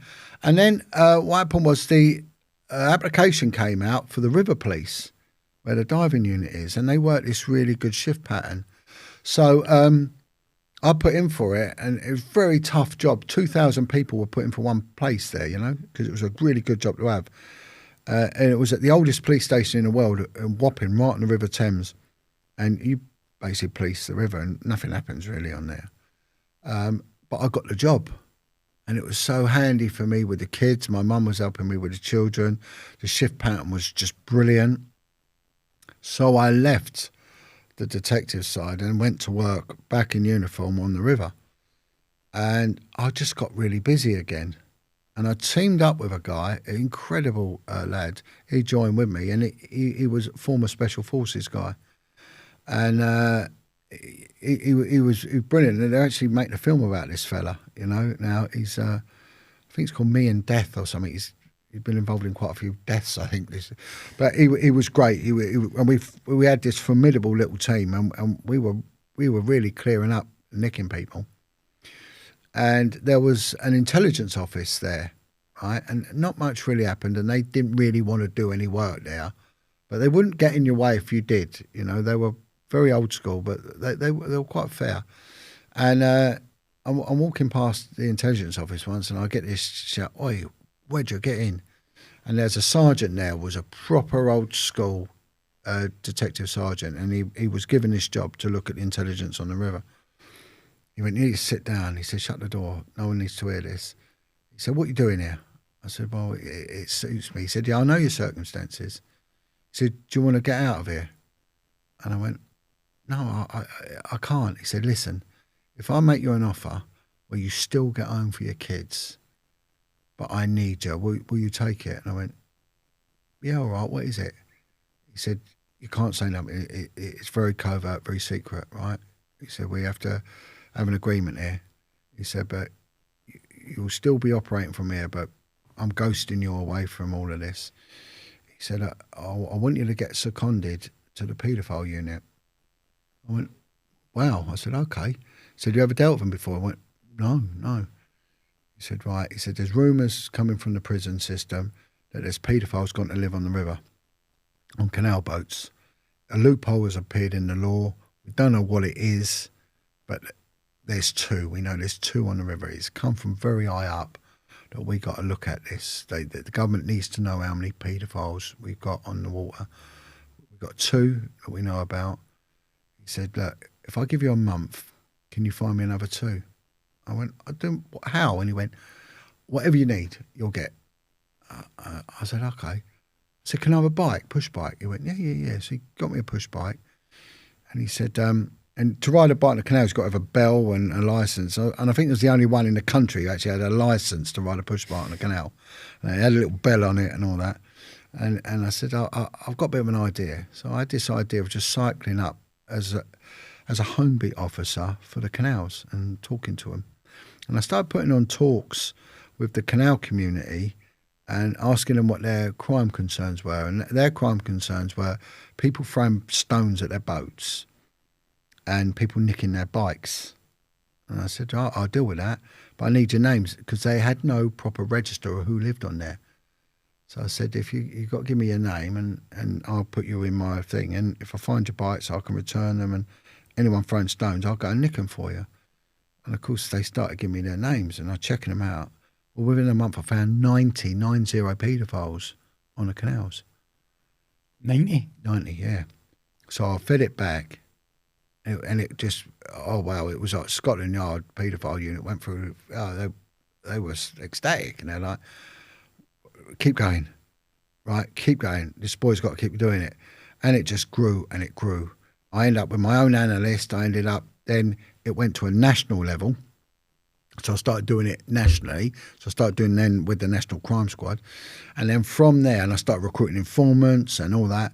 And then from there, it started being a global thing. So I become this point of contact for any pedo on boats around the world. I was getting calls in from the Falkland Islands, from Jersey, from Brazil, from everywhere. You know, people reporting these because they could get away with it. No one knew about it. There was no register. So I've got all this info coming in, but it started getting bigger and bigger, and it started being involved in kids being trafficked, kids being murdered. There was there was a boat on a very, very wealthy area, and there was a guy that was in there that was he was involved with the government, but he was writing the booklet, the doctrine of children in care, how they're to be dealt with in care, but he was a paedophile. Right, and he was involved with a politician, and they were holding parties on this boat with young boys going on there and abusing them. Right, and of course I got the info of all this and where it was happening, and it started then involving the intelligence services because we started crossing over with stuff that they had, and it started causing problems. So I then I started going to these secret meetings. So I started then finding out how the intelligence service worked. So I used to go to these intelligence meetings in porter cabins on disused airfields in the middle of nowhere, and where info was being shared with the intelligence service, with the health service, the post office, and all on paedophiles. It was like this world I never knew existed. And I was one day I was in Scotland Yard, and one of the old paedophile detectives saw me, and he went, "I need to talk to you quietly." I went, "No." He said, "Listen, John, on any other side of policing, you get promoted." He said, "But when it comes to this, you got to be careful." He said, "Twice we had the Home Secretary banged to rights for abusing young boys. Twice the intelligence services shut us down." He said, "Your name keeps getting mentioned and mentioned." He said, "They're going to come for you." Well, the next day I was removed from the unit, removed. And a senior detective turned around to me and said, "That's it, we're shutting you down, your secondment's finished." And he lied to me, and he told me it's because they couldn't afford me anymore. I said, "Well, that's bullshit. That's a lie." And he said, "Look, I like you, so I think you need to be told the truth." He said, "You got too near the knuckle, and it's come from very high up. You're to be shut down." I was like, wow. And I said, "Okay." And he said, "Look, I've been told from high up, from like the commissioner, that you're to pick any job you want, you'll get it." I was like, "Okay." And the Vice unit had come out, which was a good elite unit to get on. The Vice dealt with prostitution, gambling, brilliant, Miami Vice. But But it just shows you how close you were to busting some of the more elite figures that were involved in the abuse of children. Yeah. And then you're shut down and moved on. Well, I started realising how this works. So this really good sergeant from the Intel unit said, "I hear you're moving on." I said, "I can't work here no more. This is wrong. I like what I'm doing. I want to progress. I want to get back to my detective work," because I'd started redoing my detective work there. And I wanted to do my detective's exam and get it properly written, stamped and all that. And he said, "Well, you can do it here." I said, "No, I ain't staying. This is dirty." And I said, "Look, the Vice unit's come out." And he went, "Right, so a magazine would come out with all the jobs in it, and there would be the job description. Now, with the police, if you went for a specialist job, there was specialist legislation, and it wasn't their job to train you, it was your job to learn it. So by the time you went there, you had to know every bit about that law. So you had to go and study it, and it could mean a whole book, and you had to know it, because they're going to be asking you questions, and you've got to answer them, otherwise you don't get it. It was hard. It was tough, really, So I had to learn all about vice law and prostitution, and it's quite complicated, and it's Victorian legislation as well, and it's written in a very old fluffy way. And the advert's there, and it's got who's in charge of the unit, and this guy reads it, went, "He's in my lodge." He went, "Watch this." So he rings him up on the old phone with a speaker, puts on speaker, and he rings up, and the guy answers. He goes, "Yeah, hello, so-and-so, Vice unit." He went, "Yeah, hello, brother, it's, so-and-so." They're in the lodge together, And he said, "Got a lad here, good kid, who wants that job.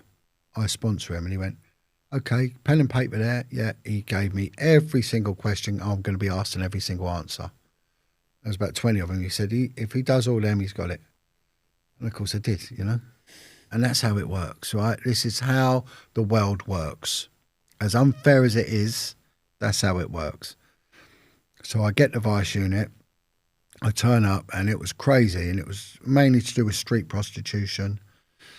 And this is where it really got dark, you know. It really got dark. They dealt with brothels and stuff like raiding brothels and all this. And it was good job to have, and it was an easy unit to be compromised on. So you had to have these really tough, stringent briefings.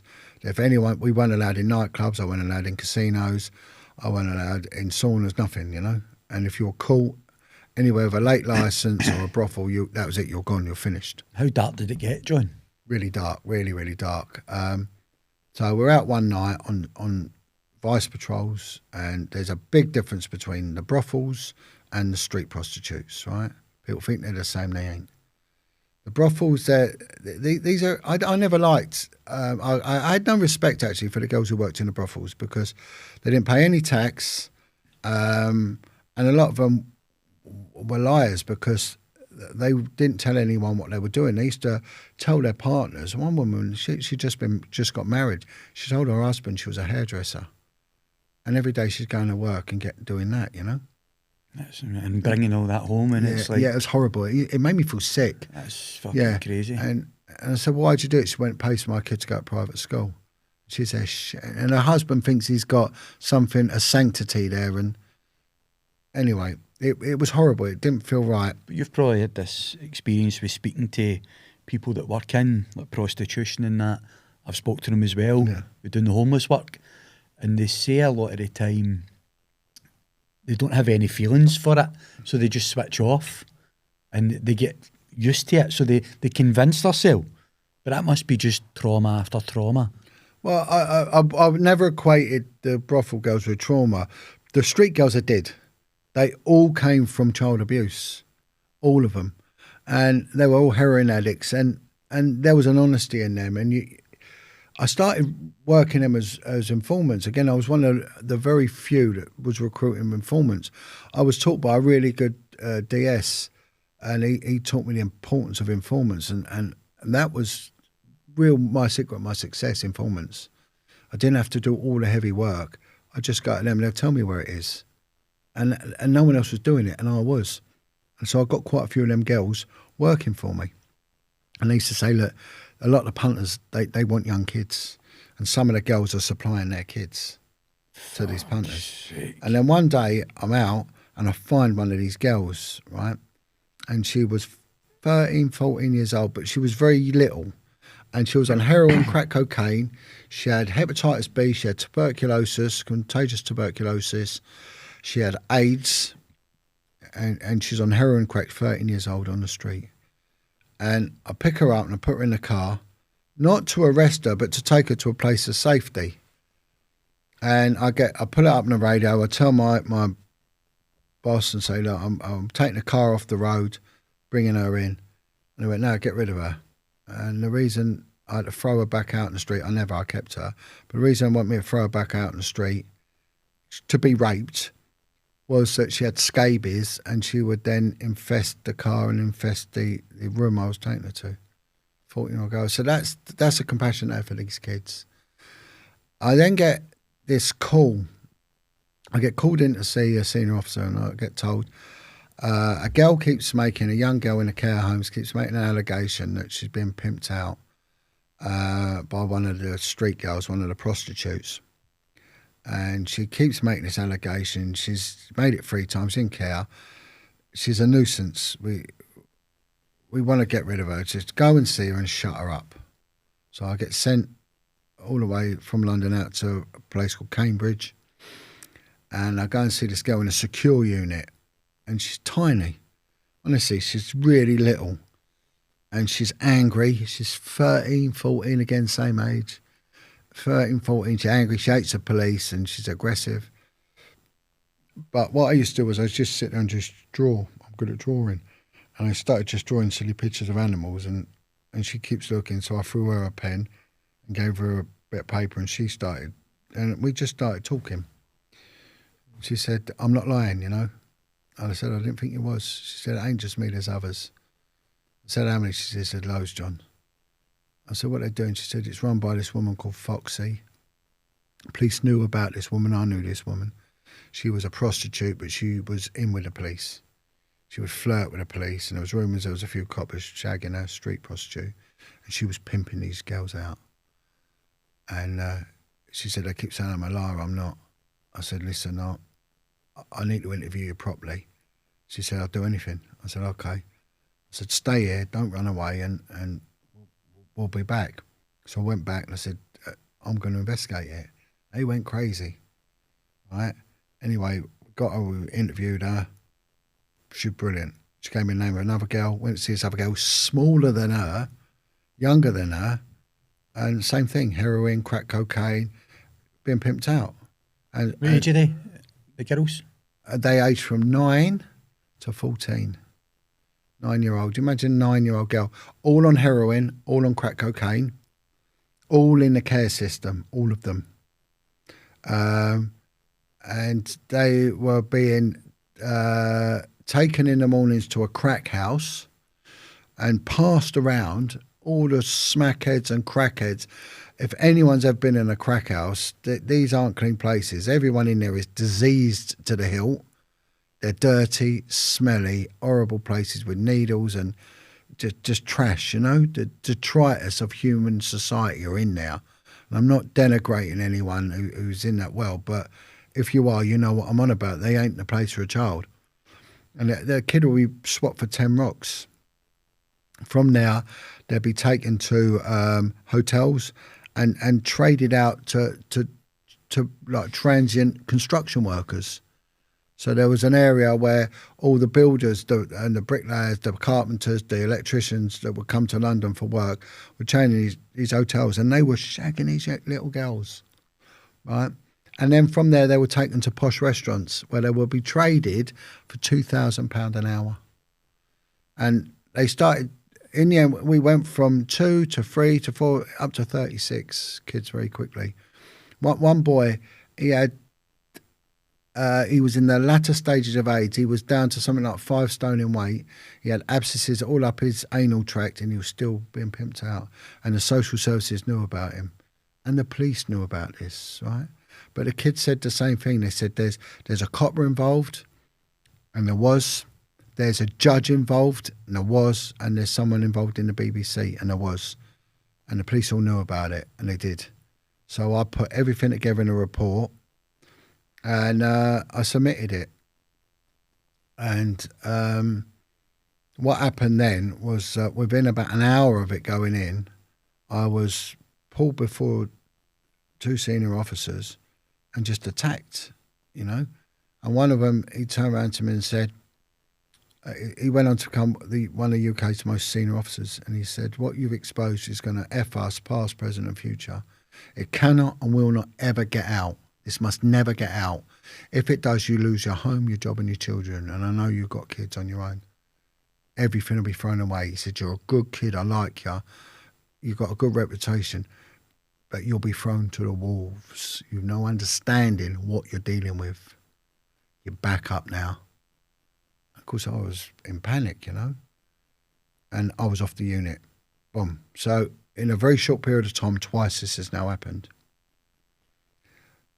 So, and I'm then told, pick any job you want, you've got it.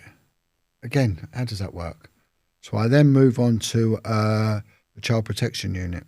And I'm told, if you ever look into child prostitution again, you're in big trouble. And he pleaded with me, you've no understanding what you're dealing with. So I went to this child protection unit, and I said to the sergeant, horrible, butch woman, horrible. And I said, "Do you have a problem with kids? We're now investigating child rapes, child harm, child attempted murders, all this. It's terrible. So shocking, hard, and of course the baby P was one of the cases that I dealt with. Appalling crimes against children, you know. You were on the baby P case? Yeah, I was on it, yeah, I was on it. I never knew that, John. Yeah, I was on the baby P case. Must have been horrific.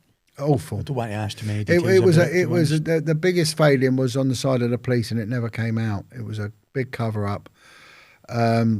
Social work as well. Yeah, social workers, yeah, but they were okay, to be honest. They got a hard time. It was the main copper that was dealing with it was lazy and incompetent, and they didn't want to deal with it, right?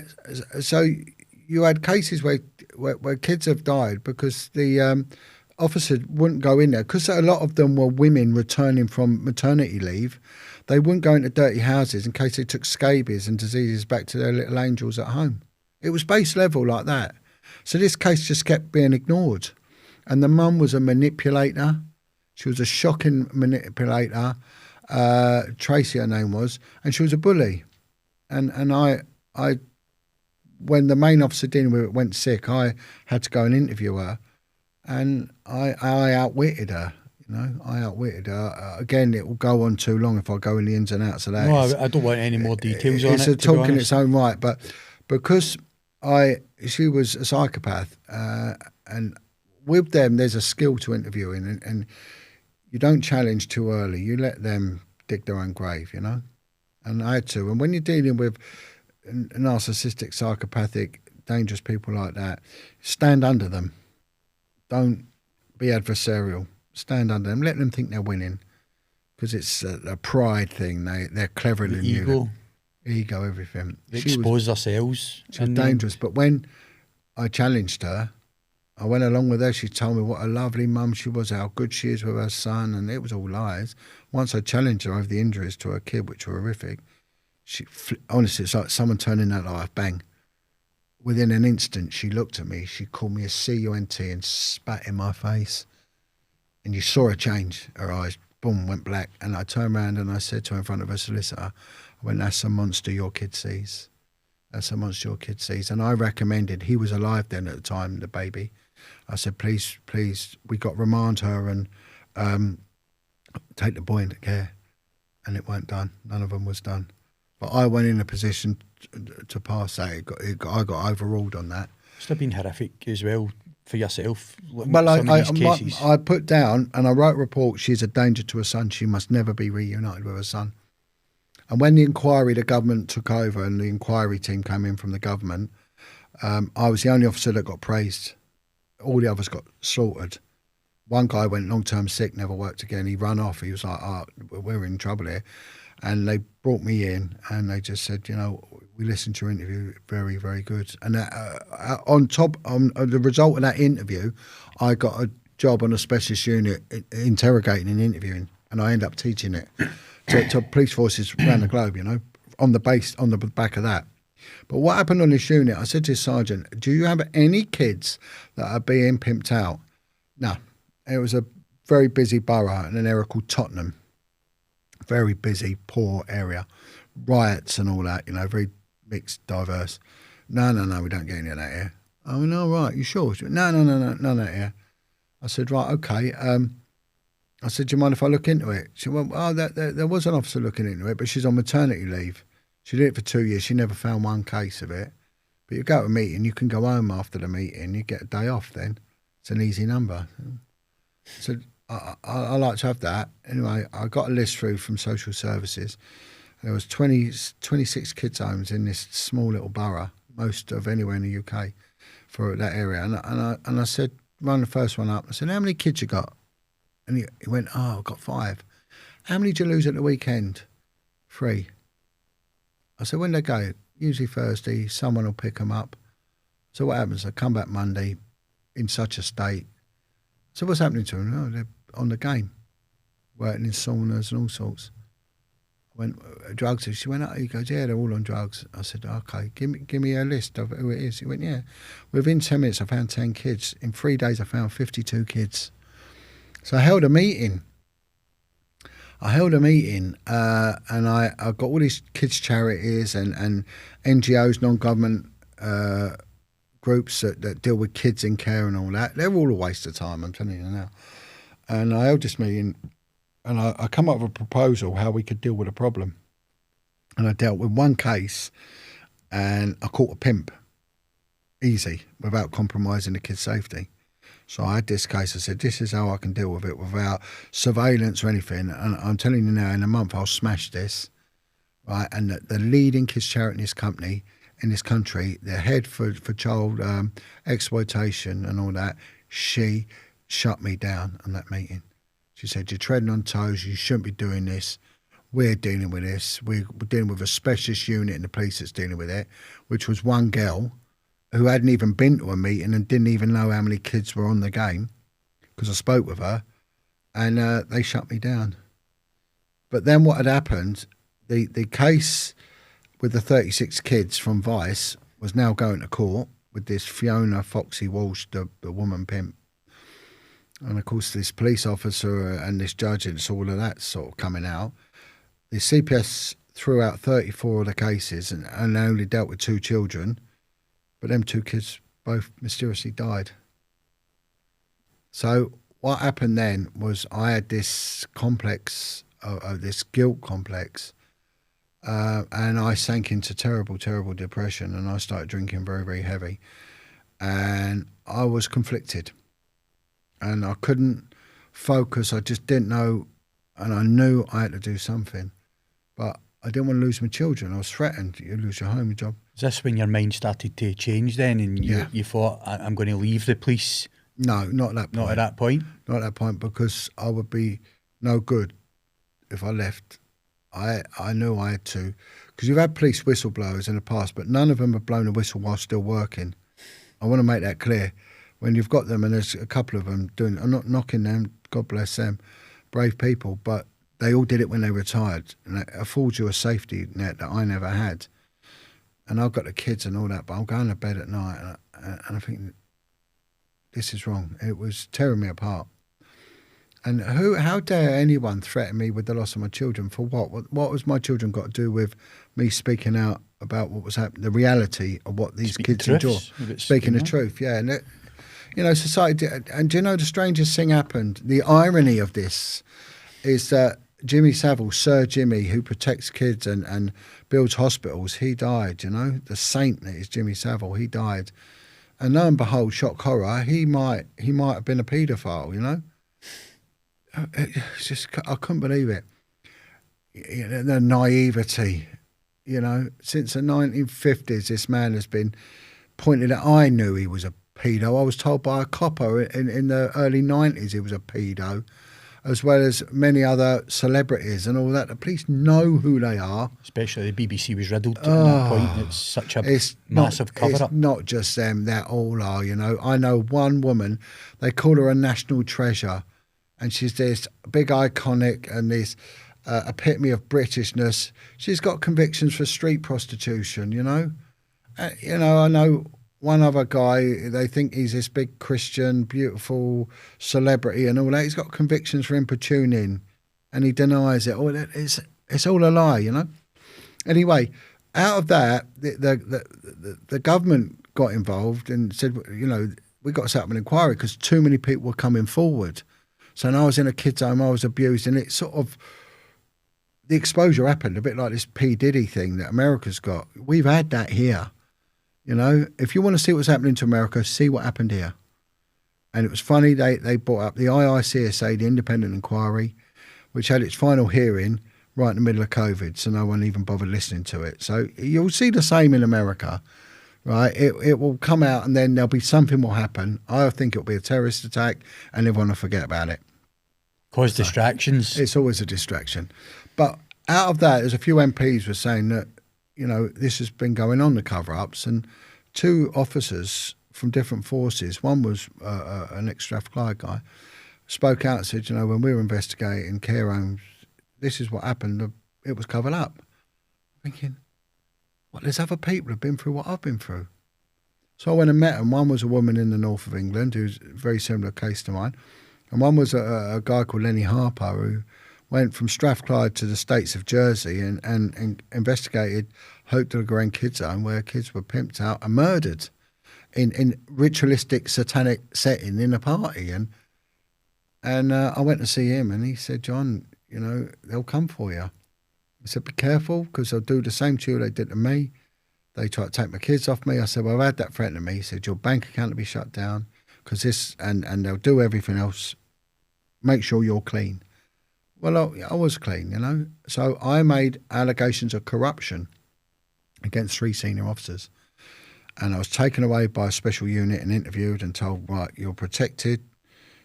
Go sick. I went sick while it was ongoing because I couldn't work because I was getting angry and these 2 kids had died and I was, it was... Serious deaths, you said, the 2 kids, they were witnesses? Yeah, the main witnesses. I said it had 36. They threw 34 of the cases out. 2 kids remaining, both died. How's that happen? Speaks for itself, doesn't it, John? Done it just. So how long did it take? Well, the investigation? Well, I thought it would be an ongoing thing. I was investigated over 3 days, interviewed over 3 days, and assured, this is big. This is big, John, right? So once a crime was made of it, the Met Police got rid of it and gave it to the National Crime Squad.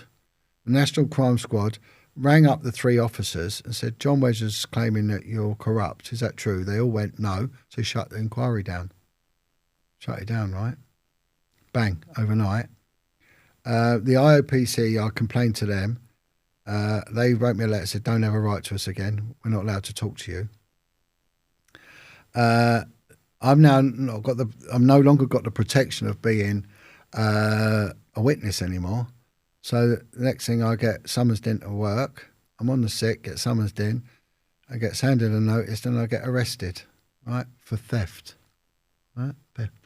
They've gone through 15 years of my emails. Right, 15 years. I'm the witness, the informant, you know.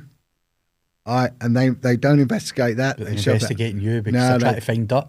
No, they come to me. So, and do you know what? I get arrested for theft of an A4 sheet of paper because I printed out an invoice for my tree surgery business on a work computer. They said that's theft, right? That's all they could get on you, John. And then I get arrested for because I was working with the informant world. It's really strange when you're in the informant world, especially when you get seconded to other units. Your unit don't know what you're doing, right?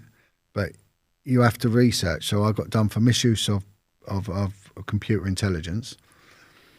But that went nowhere because I was working for informants. I had to put intelligence packages to pass it on to that, you know. So they weren't allowed to look into what I'd done and all that. So I then started really, really getting upset and depressed. So I said, if you ever think of coming to take my kids off me, I'll burn Scotland Yard down. So now threats for arson, so I get arrested for that. So then I then get told I've got to come in and be interviewed, and they want me to sign a form. And I said, if you give me that pen, I'm going to stick it in your eye. So I get arrested for attempted GBH, right? This is the funniest one. This was diabolical. I then get told to come in. I'm being arrested for conspiracy to supply Class A drugs. I'm told we've got enough evidence to put you away for 15 years. Well, why interview me then? If you've got enough evidence, go to court then, you know, morons. Anyway, I refused to be interviewed and I was deemed a danger and I was banned from all police stations. So I was deemed a danger. I got my warrant card taken off me and all my passes. I wasn't allowed in a police station because I thought I'd burn them down. Have you been sacked at this point? Or are you still an employee? No. I've now gone on to no wages. So they've stopped paying me. Right, and now the supplying drugs was that I worked with an undercover officer. I did undercover work, and I worked with a guy that was a full-time UC, what they call a UC undercover fellow, and he was a drug buyer. But oh man, he was incredible. He had tattoos on his head, his hands, face, everywhere. He looked like a proper Jakey, right? And he used to even piss his own pants. He stank of piss, and he lived on the streets, right? And he was brilliant, but he'd had a mental breakdown because a lot of them do. They have a thing called a legend, which is their alternative, their alter ego. He had a legend, and he had a breakdown and left the police and gone to live in France. But he'd written a book and it became a bestseller. And the BBC wanted to interview him over his undercover work. So he said, you know, John, he just wanted a friend, and me and him were pals. So he sent me an email this was years ago, right? So they've gone through all these emails and he turned around and he said, I just need a friend, you know. I said, you still living as a tramp? He went, yeah, always. So I said, well, you bring the tenant super, I'll bring the methadone, we'll have a cocktail on a bench. And that's what they said, that they had enough info to do me for 15 supplying. years. And I just couldn't stop laughing. And I said, really, you're going to take, I said, and I'm telling you now, and I was before an assistant commissioner, a woman that was so corrupt, she was not allowed to give evidence in court because she'd been caught out lying so many times. She was officially banned from giving evidence in court. An assistant commissioner, right? Horrible, horrible woman. And I said, if you ever make any effort to take my kids off me, I will cut you from ear to ear. And I mean that. So then I get threats to kill and so it's getting worse and worse. The bank then stopped paying me, just to shut my account down. So I've got no money. I'm on the sick. I've got 9 cases. Surely one's going to stick, all they need is one. I told the police, don't get a warrant. You can have a key to my house. You can come in my house anytime. And I gave him a key and said, come anytime. You can have anything, my computer, whatever you want. Because I was clean. What would they get?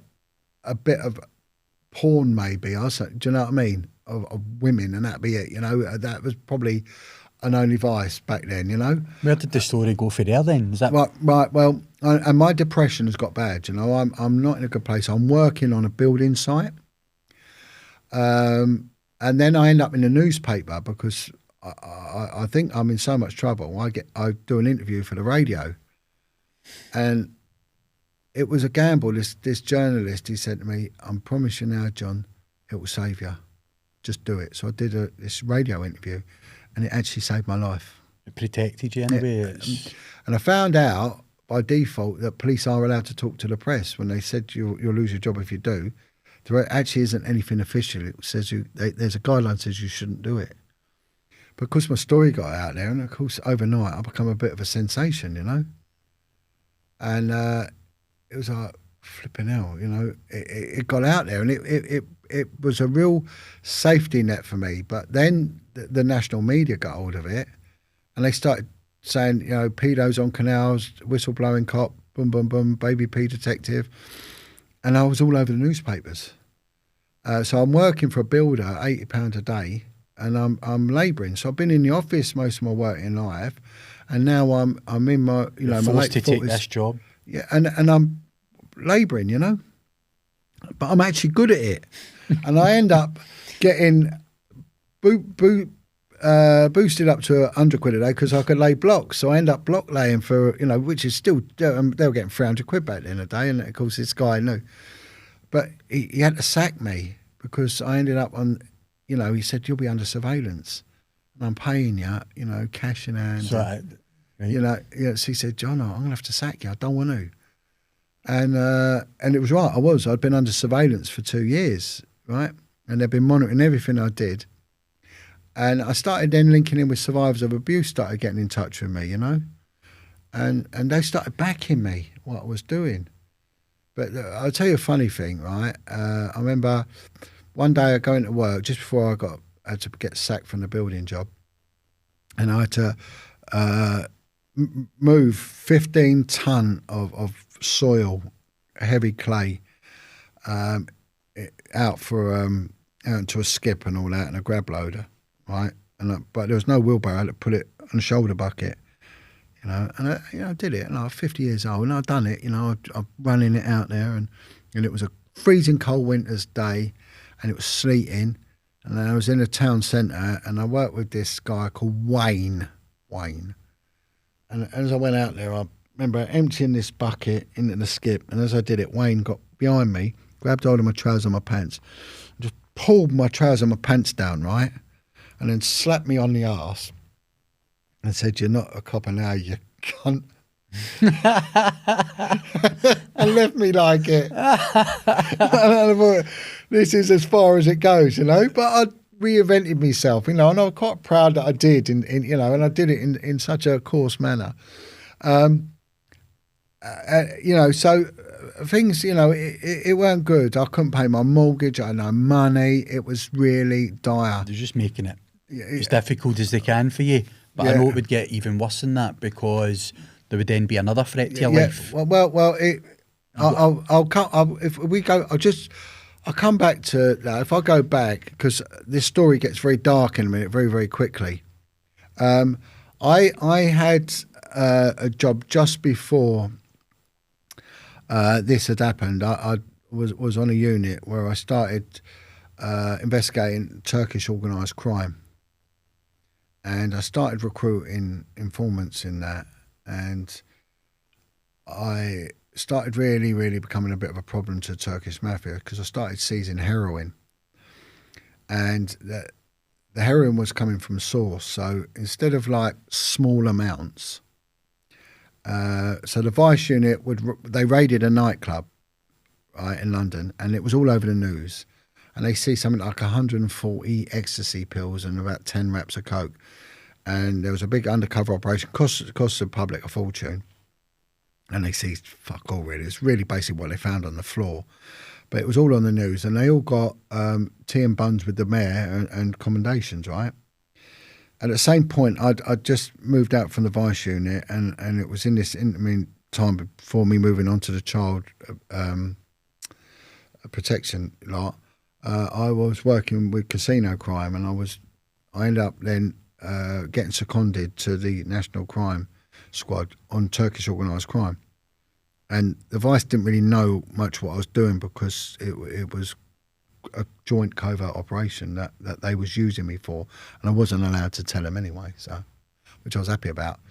But I started seizing all this heroin, and in 1 week I seized, one seizure was it was quite funny actually. It was 10 kilos of heroin, and I went round to this address on the information. It was a block of flats in the East End, and I knocked on the door, and it was a big metal grid on the door, and the door opened to the flat, and I could hear all these Turkish guys there, and he said, "Who is it?" I said, "It's John. John, open the door, it's John." And he opened the door. But the guy they sent, he sort of had Down syndrome. He was Turkish, but he had Downs, and the Turkish mafia had cuckooed his flat. They'd taken over his flat, and they were using it as a place to store the heroin. But he weren't the full shilling, he was a little bit retarded, as we say. Anyway, he went to open the big door, but one of the mafia boys looked in and saw it and knew it was me. So then he runs in, and he's talking to this other Turkish guy, and they're panicking, but they're shouting at this retarded one not to open the door. But I just outwitted him. I told him I was their friend, and I'm his friend, and we're going to have a cup of tea. I went, "Go and get his name was Murat." I said, "Murat, go and get the keys. Come on, we're friends, and let's shake hands. We're all good." But they're shouting at him in Turkish, and I said, "Come on, no, don't listen to them. They're only joking." Anyway, he believed me and not them. Gave me the key. Opened the door, and I've gone steaming in there, and they've got a suitcase, and they're trying to shove it out the window, but the council fitted these new windows, and it only opened that much. The child safety thing? Yeah, and I pulled it back in, and it was full up with blocks of heroin, like that, Fuck. Pure, 96% purity it was. And I pulled that down, but one of them, he ran to the sofa and put his hand under it, and I thought, I'm going to get shot. And for some reason, I'd taken someone else's coat with me, and I usually wouldn't go out with anything, and it had the extendable asp on there, and I put my hand in, there was an asp in there, the extendable baton, thinking, what a result. So he gets it, right? Because I think I'm going to get shot, so he's fucking wallop. And I go back to have another one, and he's like, no. And it weren't a gun, it was a SIM card. He actually was trying to hide his SIM card because it had all the contacts. Yeah. So that lot get 15 years. They all get and a deportation order. So the mafia aren't happy. They get remanded, and they're in court quite quick. But anyway, the next day, I get info that there's a kebab shop down in Dover, and I get told, get down there quick. Anyway, I said to the Marlock, we got to get down there. We got to go down there. And they were so late in getting down there. I think there was something like 70 kilos, but by the time we got there, it was only 13. It was still good. It was still a good hit. So we got 13 kilos out of that one. And then I get a call, and this is how devious it is. So I get a call coming into work, and I've got to make sure I get this right. I get loads of missed calls on my personal phone. Right, I've got work phone and my personal phone. And there's loads of calls. John, call me. And then I go into work, my boss is there, and he was a brilliant guy. He was a Sikh. He was superb, this guy. He was an ex-boxer. Both governors I've really loved. They've both been ex-boxers. It's really weird, you know. But this guy, he was just a nutcase. He was a really good guy. I loved him. And he loved me. We had a lovely working relationship. And he said, one of the Turks has been ringing up the office. He said, I've told him to F off, John. I went, yeah, I've got these missed calls on my phone. He went, whoa, who is it? I said, I don't know. And it's got, ring me. So I said, I'm going to ring it. So I rung it on my work phone. Of course, one of these Turks. I went, why are you ringing my phone? He went, oh, yeah, don't worry, John, no problem. Can we talk? I went, why are you ringing why have you got my number? And what he'd done was he'd rung up the HR department, said, oh, I'm cousin to Jon Wedger. I need his number. It's an emergency. A member of his family's died. I need to talk to him. It's so, and of course she's done it. She's given him his number. So he's then sent me loads of messages and loads of calls. And you think, well, what's the problem with that? Well, I've got a work number and he knows my work number, right? So then he rings me on a work number. He said, oh, I need to meet you. I've got a big hit for you. Well, it turns out he's got a van with 320 kilos of heroin on it, right? He's being followed, right, by the National Crime Squad, right? And he knows he's under surveillance. So he decides to get hold of my number. And of course, he tells me, get to this place in Walthamstow in East London. There's 320 kilos. I'll meet you there and I'll show you where it is. Right, there's a van, and he gives me the number plate of the van. He said, you need to get it stopped. So I then call up my contacts in the National Crime Squad, and they're like, yeah, we're going to hit it. We know. I was like, how do you know? Yeah, we're going to put a hit in. He's driving the van, right? And you think, don't make sense. Well, of course, he gets hit, right? The armed units take him out, proper hard hit. He pulls out, no, I'm an informant. I'm a participating informant for Jon Wedger. Look, that's even his home number. Look. So his defence team then get a court order. They get my home phone bill. Of course, the number's on there, and they said what? And they then I then get arrested for alleged corruption for having a bent relationship with an informant. He goes to court. He puts that defence in. He gets off of it. He should have got life. But in the middle of all that, I've seized just shy of about 350 kilos of heroin. That's a big problem. You know, that's a lot of money. That's serious. That's 30 million quid's worth of heroin. And it's all destined for here because they get more money here, Scotland. They would take it up to a guy, I can't remember the name, he did tell me. There's a guy in Scotland and they like the pure stuff up here, you know. Ordinarily, it will go to the Pakistani groups in Leeds and Bradford and all that, but these boys would take it straight direct. So the Turkish stuff came straight off the boat, straight up to Glasgow. And the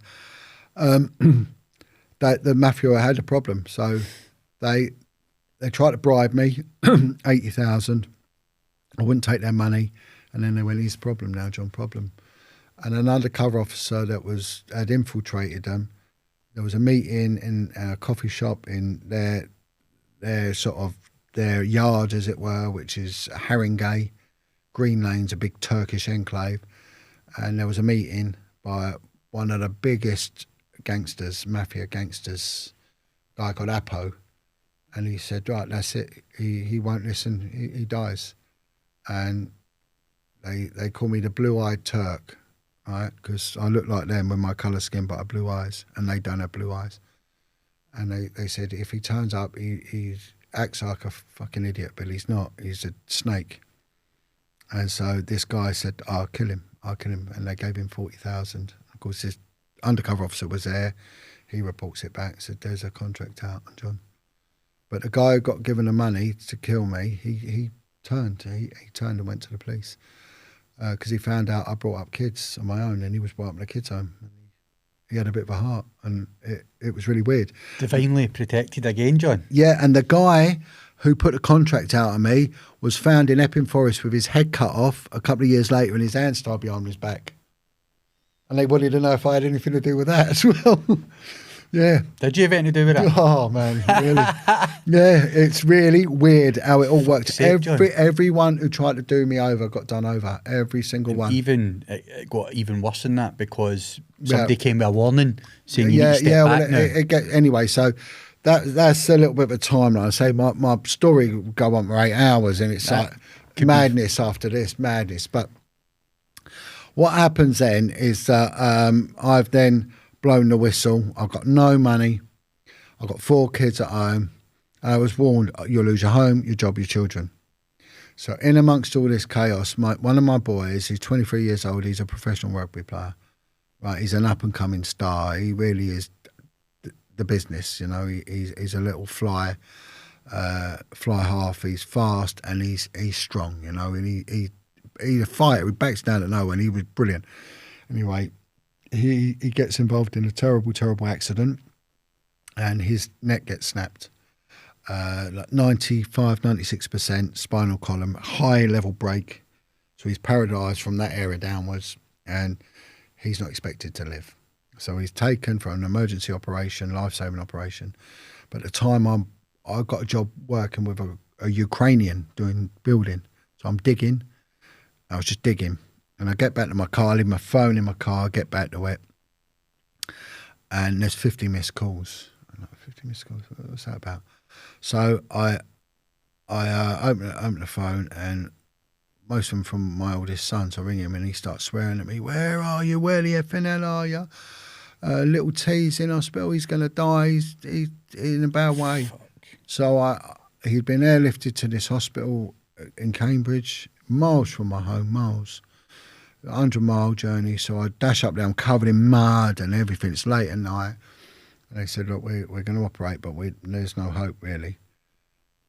And I said, right, okay. He said, best thing, go home.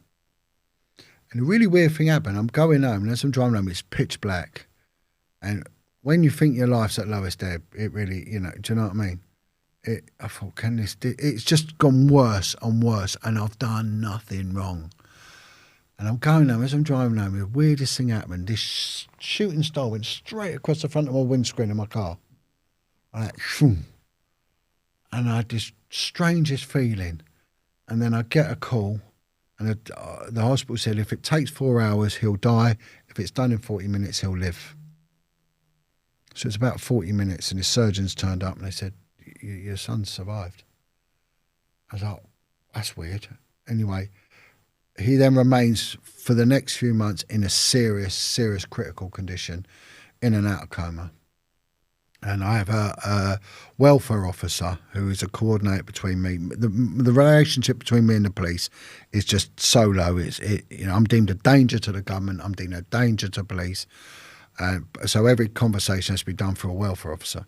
So I said to this woman, I said to a colleague, can you tell my welfare officer, look, I'm going to lose me boy. They're to leave me alone. She said, yeah, all right. And she actually went to the commissioner, because she knew the commissioner.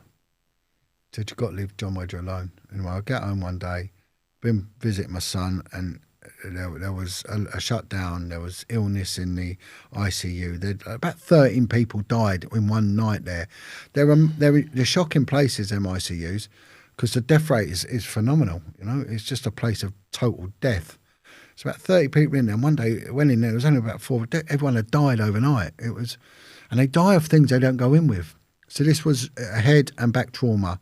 So it was shootings and stabbings, and it was shocking, you know. But people were dying of respiratory things. This is why when this COVID stuff happened, and they said they're dying, I said, well, if you put anyone on a ventilator, they get sick and they die. And they do. It's a nonsense. That's why I knew it was a nonsense with all these figures. If you put anyone on a ventilator, they're going to get a pneumonia, To the lungs as well, wasn't it? You were saying. Yeah, you damage them and they die. Anyway, I get home after this. I'm exhausted, and I can always remember I had a bottle of beer somewhere. I drank rages, a bottle of beer. I thought, I'll have that, so I drank this bottle of beer, and the phone goes, the landline. I answer it, and they said to Mr. Wedger, I went, yeah, it's Dr. So-and-so at Adamsbrook Hospital. Get here now. And I knew it, bad news. I said, what? And I was a family liaison officer, right? I dealt with the families of murder victims and all that. I know how it works, you know. They can't tell you anything. And I went there, I got there, and I turned up. I got no money, I got nothing. I become a blood donor so I could eat biscuits for free. Do you know what I mean? I'm skint. When I mean I was skint. And I have got lovely family, but it was a lonely place, you know, and I've got all of this weight of the government trying to prosecute me because I was at the precipice of exposing something which could potentially cause a whole organisation to be put into question. And now my son is there, and there's three surgeons. I get taken into the convalescence room, 3 surgeons there, and they went, we've lost your son. I'm sorry, we've lost him. I went, what happened? He went into cardiac arrest about 7 p.m. He went into sepsis. His organs have all failed. We lost him. For 7.5 minutes, we've done 10 minutes of CPR. It's done. He said, however, for some reason, there's an algorithm on his brain, the lowest algorithm you can get, which means there's an indication of life. So legally, we have to give him life support, full life support. But in doing so, we're inflating his lungs to 100% capacity. They're going to be, alveoli is going to be blown to pieces. I knew that from the diving, all that stuff. So we can only do that for 5 days because he'll have no lungs. He'll need a lung transplant. His body went in convulsion, which has aggravated the injury. So his paralysis we suspect is from the eyes all the way down his body, and he will have 100% brain damage. So medically he's dead. I said, right. And he said, but you've got 5 days. I said, can I just be with my son? Now, I get really upset with these programs about like the Essex boys and all that, you know, because there was that young girl, Leah Betts, you know, with ecstasy. With ecstasy, and she was there with these pipes in her mouth. I remember seeing that. Yeah. Now, my son was in a worse state than that, you know, with even more. Not that it's a competition, you know. And I sit there and think, you're making this joke about all the drug dealing. It's someone's kid, man. Whoever's fault it was, it's someone's kid, you know. And when that's your child, it takes pain to another level. You want that to be you. You know, they've done nothing wrong. You don't want to see that, you know. And he's there. And this was a big change in me. I'm a born-again Christian now. I was a Catholic. I don't care for the Church of Rome. I'm a born-again Christian now, and I'm going to explain this. Now, there was a chapel in there, a multi-faith room, and they had like their little like, a la corner, as I called it, and then there was a little podium there for the Jesus punchers, and then the Hindus had some sort of book, the Veda and all this. So they try to cater for everyone and all that sort of stuff. And you could go in there for your little bit of comfort, quiet time, but also, you know, we've got a multicultural society. We're an ex-colonial sort of place, and so you've got people, doctors from all around the world, you know, going in there. So I'm going in this thing, and I'm getting a Bible, and I'm having a look, and it means nothing to me. If anything, it's just doing my head in. And I'm there for 3 days in this hospital, not eating anything, and not drinking nothing, you know. And then the 3rd day, I've had enough. I just had enough. And I just trying to make sense of it all. And I'm beaten. I'm actually beaten. And to be honest, I was impressed I lasted that long, really. You know, what they put me through and what I went through, you know. And bringing up 4 kids, it dragged anyone down, you know. And I've done it all for so long, and I've become this, God bless, really, you know, my mum for being a tough woman she is, and my stepdad for being the absolute rhino of a brute of a man he was, because I would never have been able to get through this if I didn't have that resilient, you know. So the third day came, and I decided enough now, and I didn't want to see him. It was pointless. He was artificially alive, you know, and they had to go and clean some tubes. So they said, Mr. Wedger, will you go away for? They had like a family room, but I didn't want to sit with all the other families talking about how good their family members doing all that. I didn't want to be near anyone. So I go into the multi-faith room, and something had changed in me, and I was angry, and I decided I wanted to have a fight. So I sat in this room, and there was some maybe Pakistani guy, I say Muslim guy, and he's praying. So I started knocking his religion. Oh, it's a load of rubbish and it was nonsense. And he looked at me, and I just wanted a reaction. I wanted to smash him up. And a black guy come in, and I started having a go at the black community for the men leaving their children with a baby father, baby mother thing. Why do you lot always, I was being a pig, because I wanted pain. I was feeling pain and I wanted to give it. And I wanted to get arrested. I just wanted some sort of, something, I don't know what it was, but I was angry. But no one was biting. A security guard come, he's like Somalian, so he got a bit of mouth. And some Indonesian come in and she got insulted. And it was just a racist, vile rant, really. And then I decided to attack God.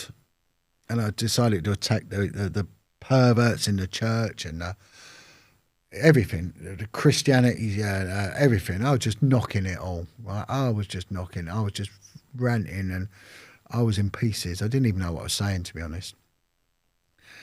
And then I just got the Bible, and I was just cursing God. I said, I've done nothing wrong, and these people, they leave their children, they shag their own children, they go out clubbing, they don't care about their kids, and people like me have to pick up the pieces because they're the dysfunctional. They get council houses, they get this, and they can still go to sleep at night, and while their kids are getting abused and they're in the bingo all drinking. I said, I'm fed up with the underclass in this country, the working class, the tower block estate nonsense, rubbish, and I was cursing God, and I said, I've done nothing wrong and that boy's done nothing wrong.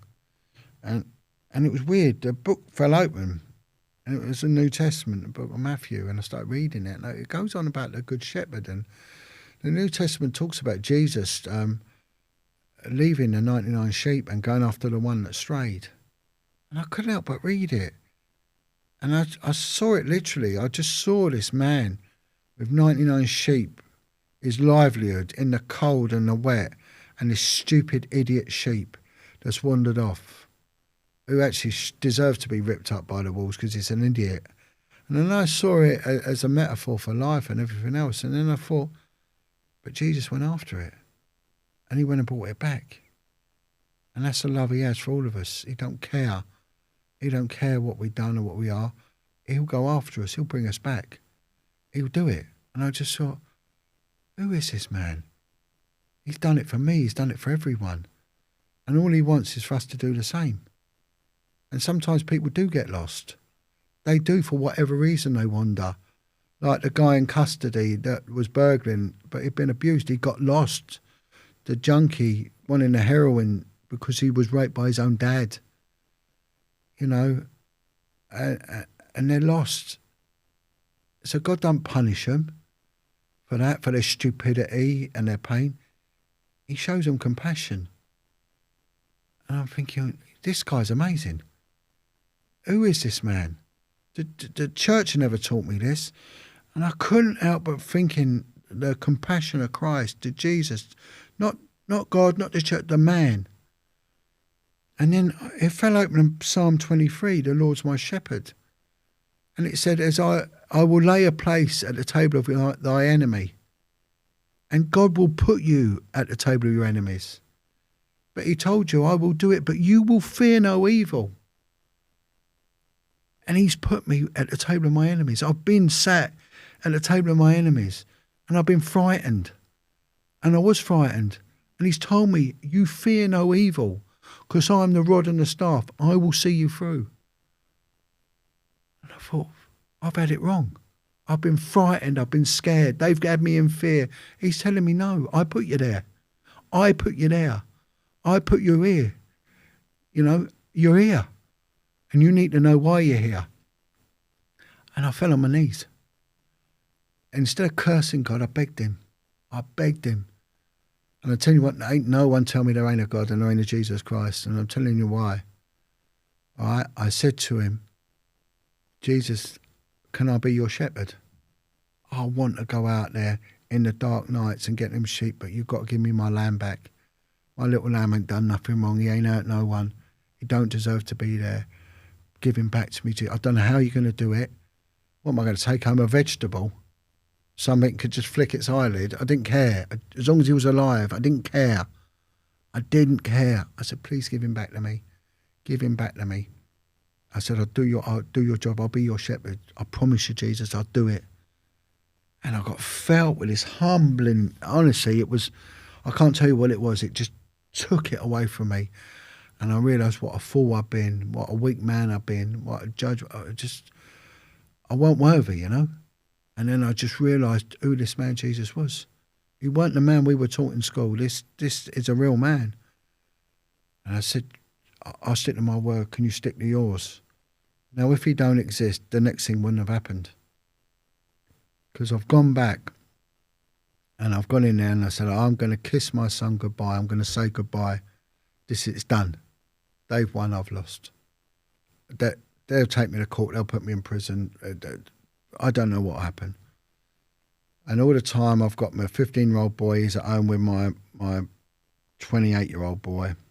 And my 17-year-old boy is there as well. But they're at home. And anyway, so I went up to my son and I kissed him. And I told him I loved him.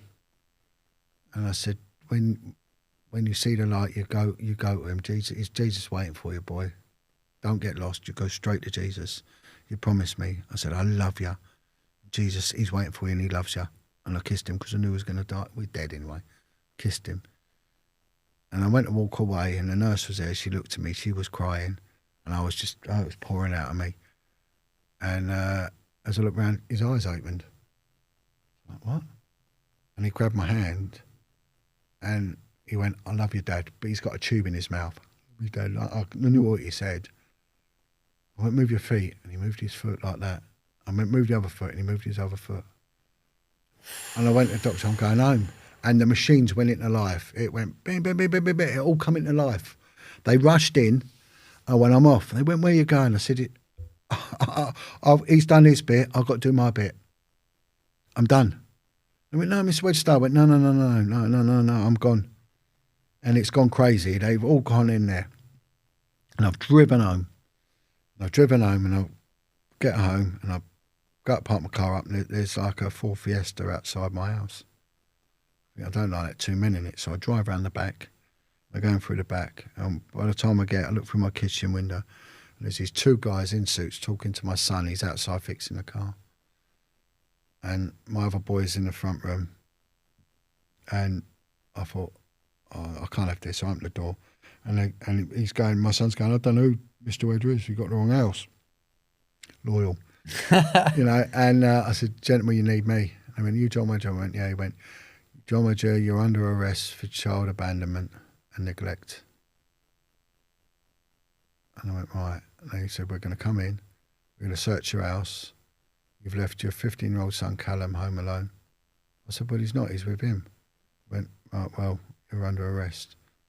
And I said to him, boys, get on your radio now and you get your version of the TSG here. And he went, what? I said, because I'm in my kitchen, I've got knives and I've got my teeth. I said, even if you handcuff me, I will stab you, I will bite you. I said, you two will get it. If you touch my boy and take him into care, I'll destroy you. One of you is going to get very badly hurt before the other one even stands a chance. You need help. And this guy looked at me. He's an older boy. He said, I retire in a month. He said, what's all this about? I said, well, you tell me. And he went, look, we've got this letter. It was a fax from the Met Police, a telex thing, whatever. And it was saying that I'd left my 15-year-old boy home alone with no food, no nothing, on his own. And I said, well, come and check. My fridge was full of food, and it was with an 28-year-old boy there, you know. And he went, what is all this about? And I said, I tell you. And I told him. And he put his arms around me and hugged me. He said, they've lied. The Met Police has lied to us. This was Hertfordshire Police. He said, they've lied to us. Look, it's a lie. I said, can I have that? He went, I can't give it to you. He said, but I'll give you the log number and it will be on that log. He said, ain't no one touching your son. He said, we just need to talk to your boy. And I said, yeah, please. He said, we could do a quick interview with him, so please do. And, you know, that was the last kick in the teeth. That's what the Met Police did to me. And they knew my son was dead. They knew he was. And that's what they did. So, but what it did was my encounter with God, it took the fear away. I feared no evil. I was a different man. 2 weeks later, my son walked out of the hospital. He now trains snowboarding skill to disabled kids. You know, it's gone down as a miracle, miraculous recovery. That went down. The consultant said to me, we have no idea how this has happened. There is no medical explanation why this has happened. And he went on to pass his driving test, have a child, and now he teaches snowboarding skills. He's training now for the Paralympics. He's got some paralysis, but he walks, you know. He can swim, he can row a boat, cycle a bike, you know. There was no explanation.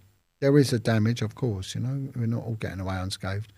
But then what happened was that everything turned around. The CPS got the files through. They threw every single one out. Every single one was thrown out. Every police complaint was kicked out. They backdated me my money. So then what I decided to do was use my skills as an investigator to firstly tell the world what goes on, what the police will do, because at the time all these child abuse cases were coming out, they were trying to debunk them, and I stood up for the victims and said, they're not lying. They're not lying. You know, victims, only 2% of child abuse cases, historic ones, result in conviction. You know, victims have suffered all the time, all their lives been told you're no good, you're nothing, you're this, you're that, you know.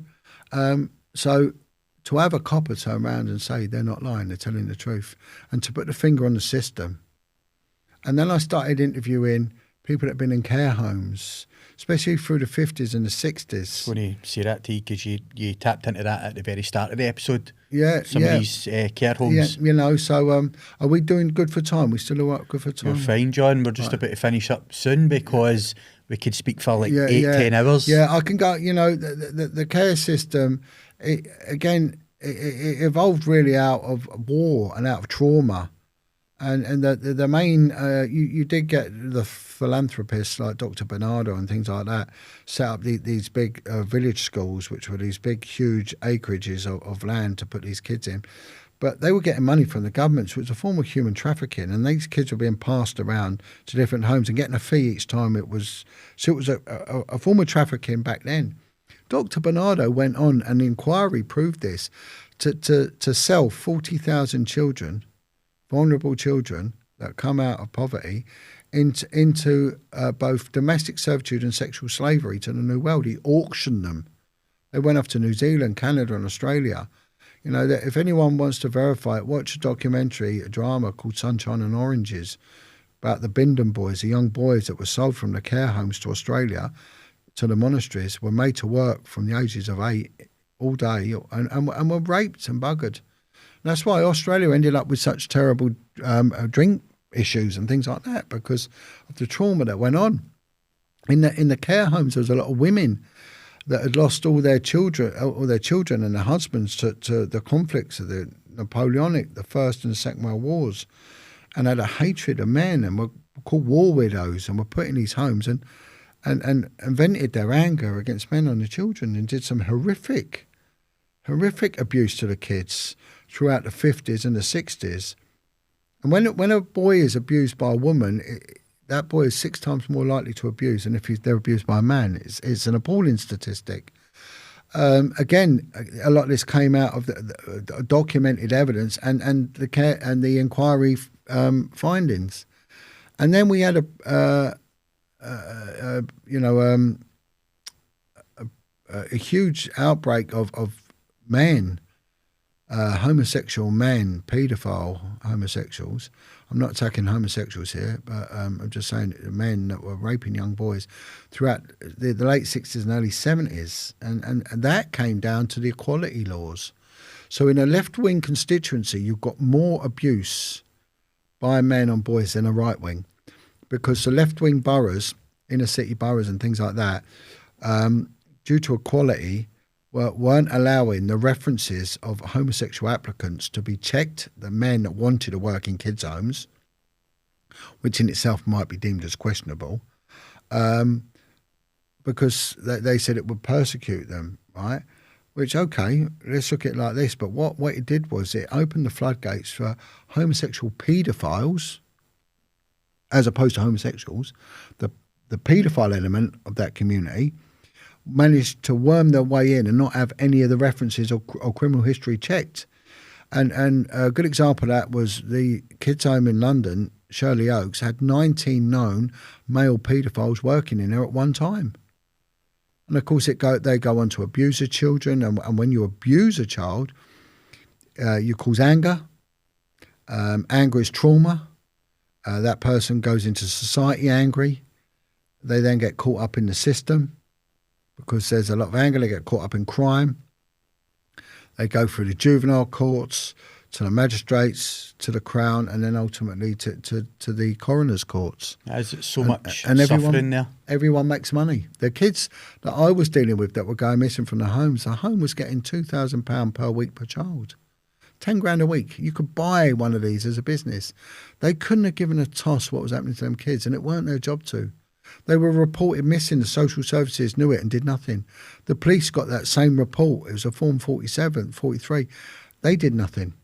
And all they ever did was say, well, they'll come back, social services will do it. And the social services said, well, if they get in trouble, the police will deal with it. But the kids were being taken out, pimped out, and no one was debriefing them. And then you've got the emotional trauma that occurs. And that means that once someone is abused emotionally, they're stunted. That clock stops. They can attain stuff on an intellectual level and physically can do very well. We see a lot of survivors of abuse do well in business because there's a need to show the world who they are, and also in sport. As many care home abuse survivors have done well in especially in the combat sports because of the anger, hurt, pain, hurt people. But emotionally, they're broken. They can't reason. There's a great propensity that they'll go on to become domestic violence perpetrators. Hurt people will go on to violent crime, crimes of dishonesty, armed robbery. And 80% of our prisons are young men that have come from dysfunctional backgrounds. 80% of them will go on to reoffend. And then we look at the suicide amongst that same demographic, it is incredibly high. So they're condemning souls. And it takes 3 generations for that to filter out. So my campaign is to raise awareness. I'm on the side of the survivor. I always speak up for them and I give them a voice in a campaign called Voice for the Voiceless. I do what you do, Jim. I promote the holistic side, physical exercise, and cold water swimming and things like that, which is incredible for raising the endorphins and the adrenaline level of someone. Overall well-being of goodness. The next time you're up, we're going to organise doing the cold water swimming. We'll go and have a dip and a few other things there. Lined up. But like I said, I could sit and speak to you for 8 to 10 hours. And we could talk about many subjects. But before we finish up in this episode, if there's another message that you could send out. I mean, I have a Patreon, and hopefully you can put the link out, which will allow me to carry on doing what I'm doing. But I call out to the survivors. We're seeing this thing now with P. Diddy, and that will bring a lot of trauma. There'll be a lot of survivors that have been abused will recognise what's going on with this P. Diddy thing and will have been in them situations. And you're going to see the perpetrators are squirming now and lying, and you're going to see them get the best lawyers to try and push down those that are making these allegations, who I'm telling you now aren't lying. They're not lying. No one would lie about this. There's not enough money. Compensation will repair the damage that surviving abuse has caused, right? So in all the years of me investigating child abuse, dealt with one case of a kid lying, and that kid fell at the first hurdle when we interviewed him anyway, and the mum told him to do it because dad got a new girlfriend, and it was so base level, it weren't worth it. But for a kid to go all the way through to a Crown Court, there's no way they're lying. You know, no way. No one would do that. So we're going to see a re-triggering in our society, probably like we've never seen before. And that may well then prompt bad behaviour, drug taking, and some that are in recovery might relapse and things like that. I want to say to you that it's not your shame to carry. You done nothing wrong, right? They did it to you. You never had a choice. They had a choice. They chose to hurt you. You didn't choose to be hurt. Have no shame. And I want to say to the survivors, speak up. And if this does trigger people that have remained silent, now's the time to speak up and speak out. Unfortunately, our police are a bit shit now, and they've lost a lot of their tradecraft and their skill set in investigating these serious and major crimes, these complex, sensitive inquiries. But hopefully the government will get their arse in gear and re-employ a lot of these retired, stoic, decent ex-child abuse detectives and give them a good wage and get them to investigate these crimes for you. Let's get these names out there. Let's speak out. Let's not be shamed. You know, it's not your shame. Give it up. Give it up and speak out. I'm with you. The country's with you. The good citizens of this country are with you. You know, God bless all victims and survivors. And I want to give a call out, which might seem perverse and it might seem obtuse, but I want to call out to the sex offenders and to the ritual abuse perpetrators that you need to stop it. You need to stop what you're doing. It may have been done to you and you know the pain. You stop it now, right, before it's too late. Now, as a Christian, I want to tell you that if you die with them crimes, you're screwed. You are screwed more than you ever know. You might think you've got away with it in this life, but on the hereafter, you're doomed. You're in big trouble.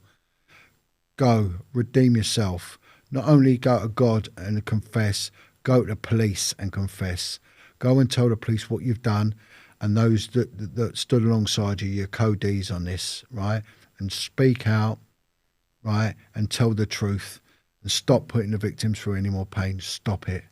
You must stop it now. But, you know, I want to say thank you for being given this great platform. You know, I've had a great day. I've enjoyed it, you know, and hopefully this will deliver and some good will come out of this for those that are in pain. It's a powerful message, John, and you come with great wisdom. Yeah. And you love to talk, which makes my job a lot easier. Yeah, there you go. I've been fascinated just sitting listening to you. Like I said, I look forward to you coming back on. There's greater dynamics to this. You know, it can go off in so many directions. And I say there is that applied knowledge that will go with it, you know, and the wisdom which can back it up as well, and the testimonies that can. Definitely. And hopefully share them. Boy, definitely. And like I said, an absolute honour. Thank you so much. Shake my hand, John Boy. Yes, mate.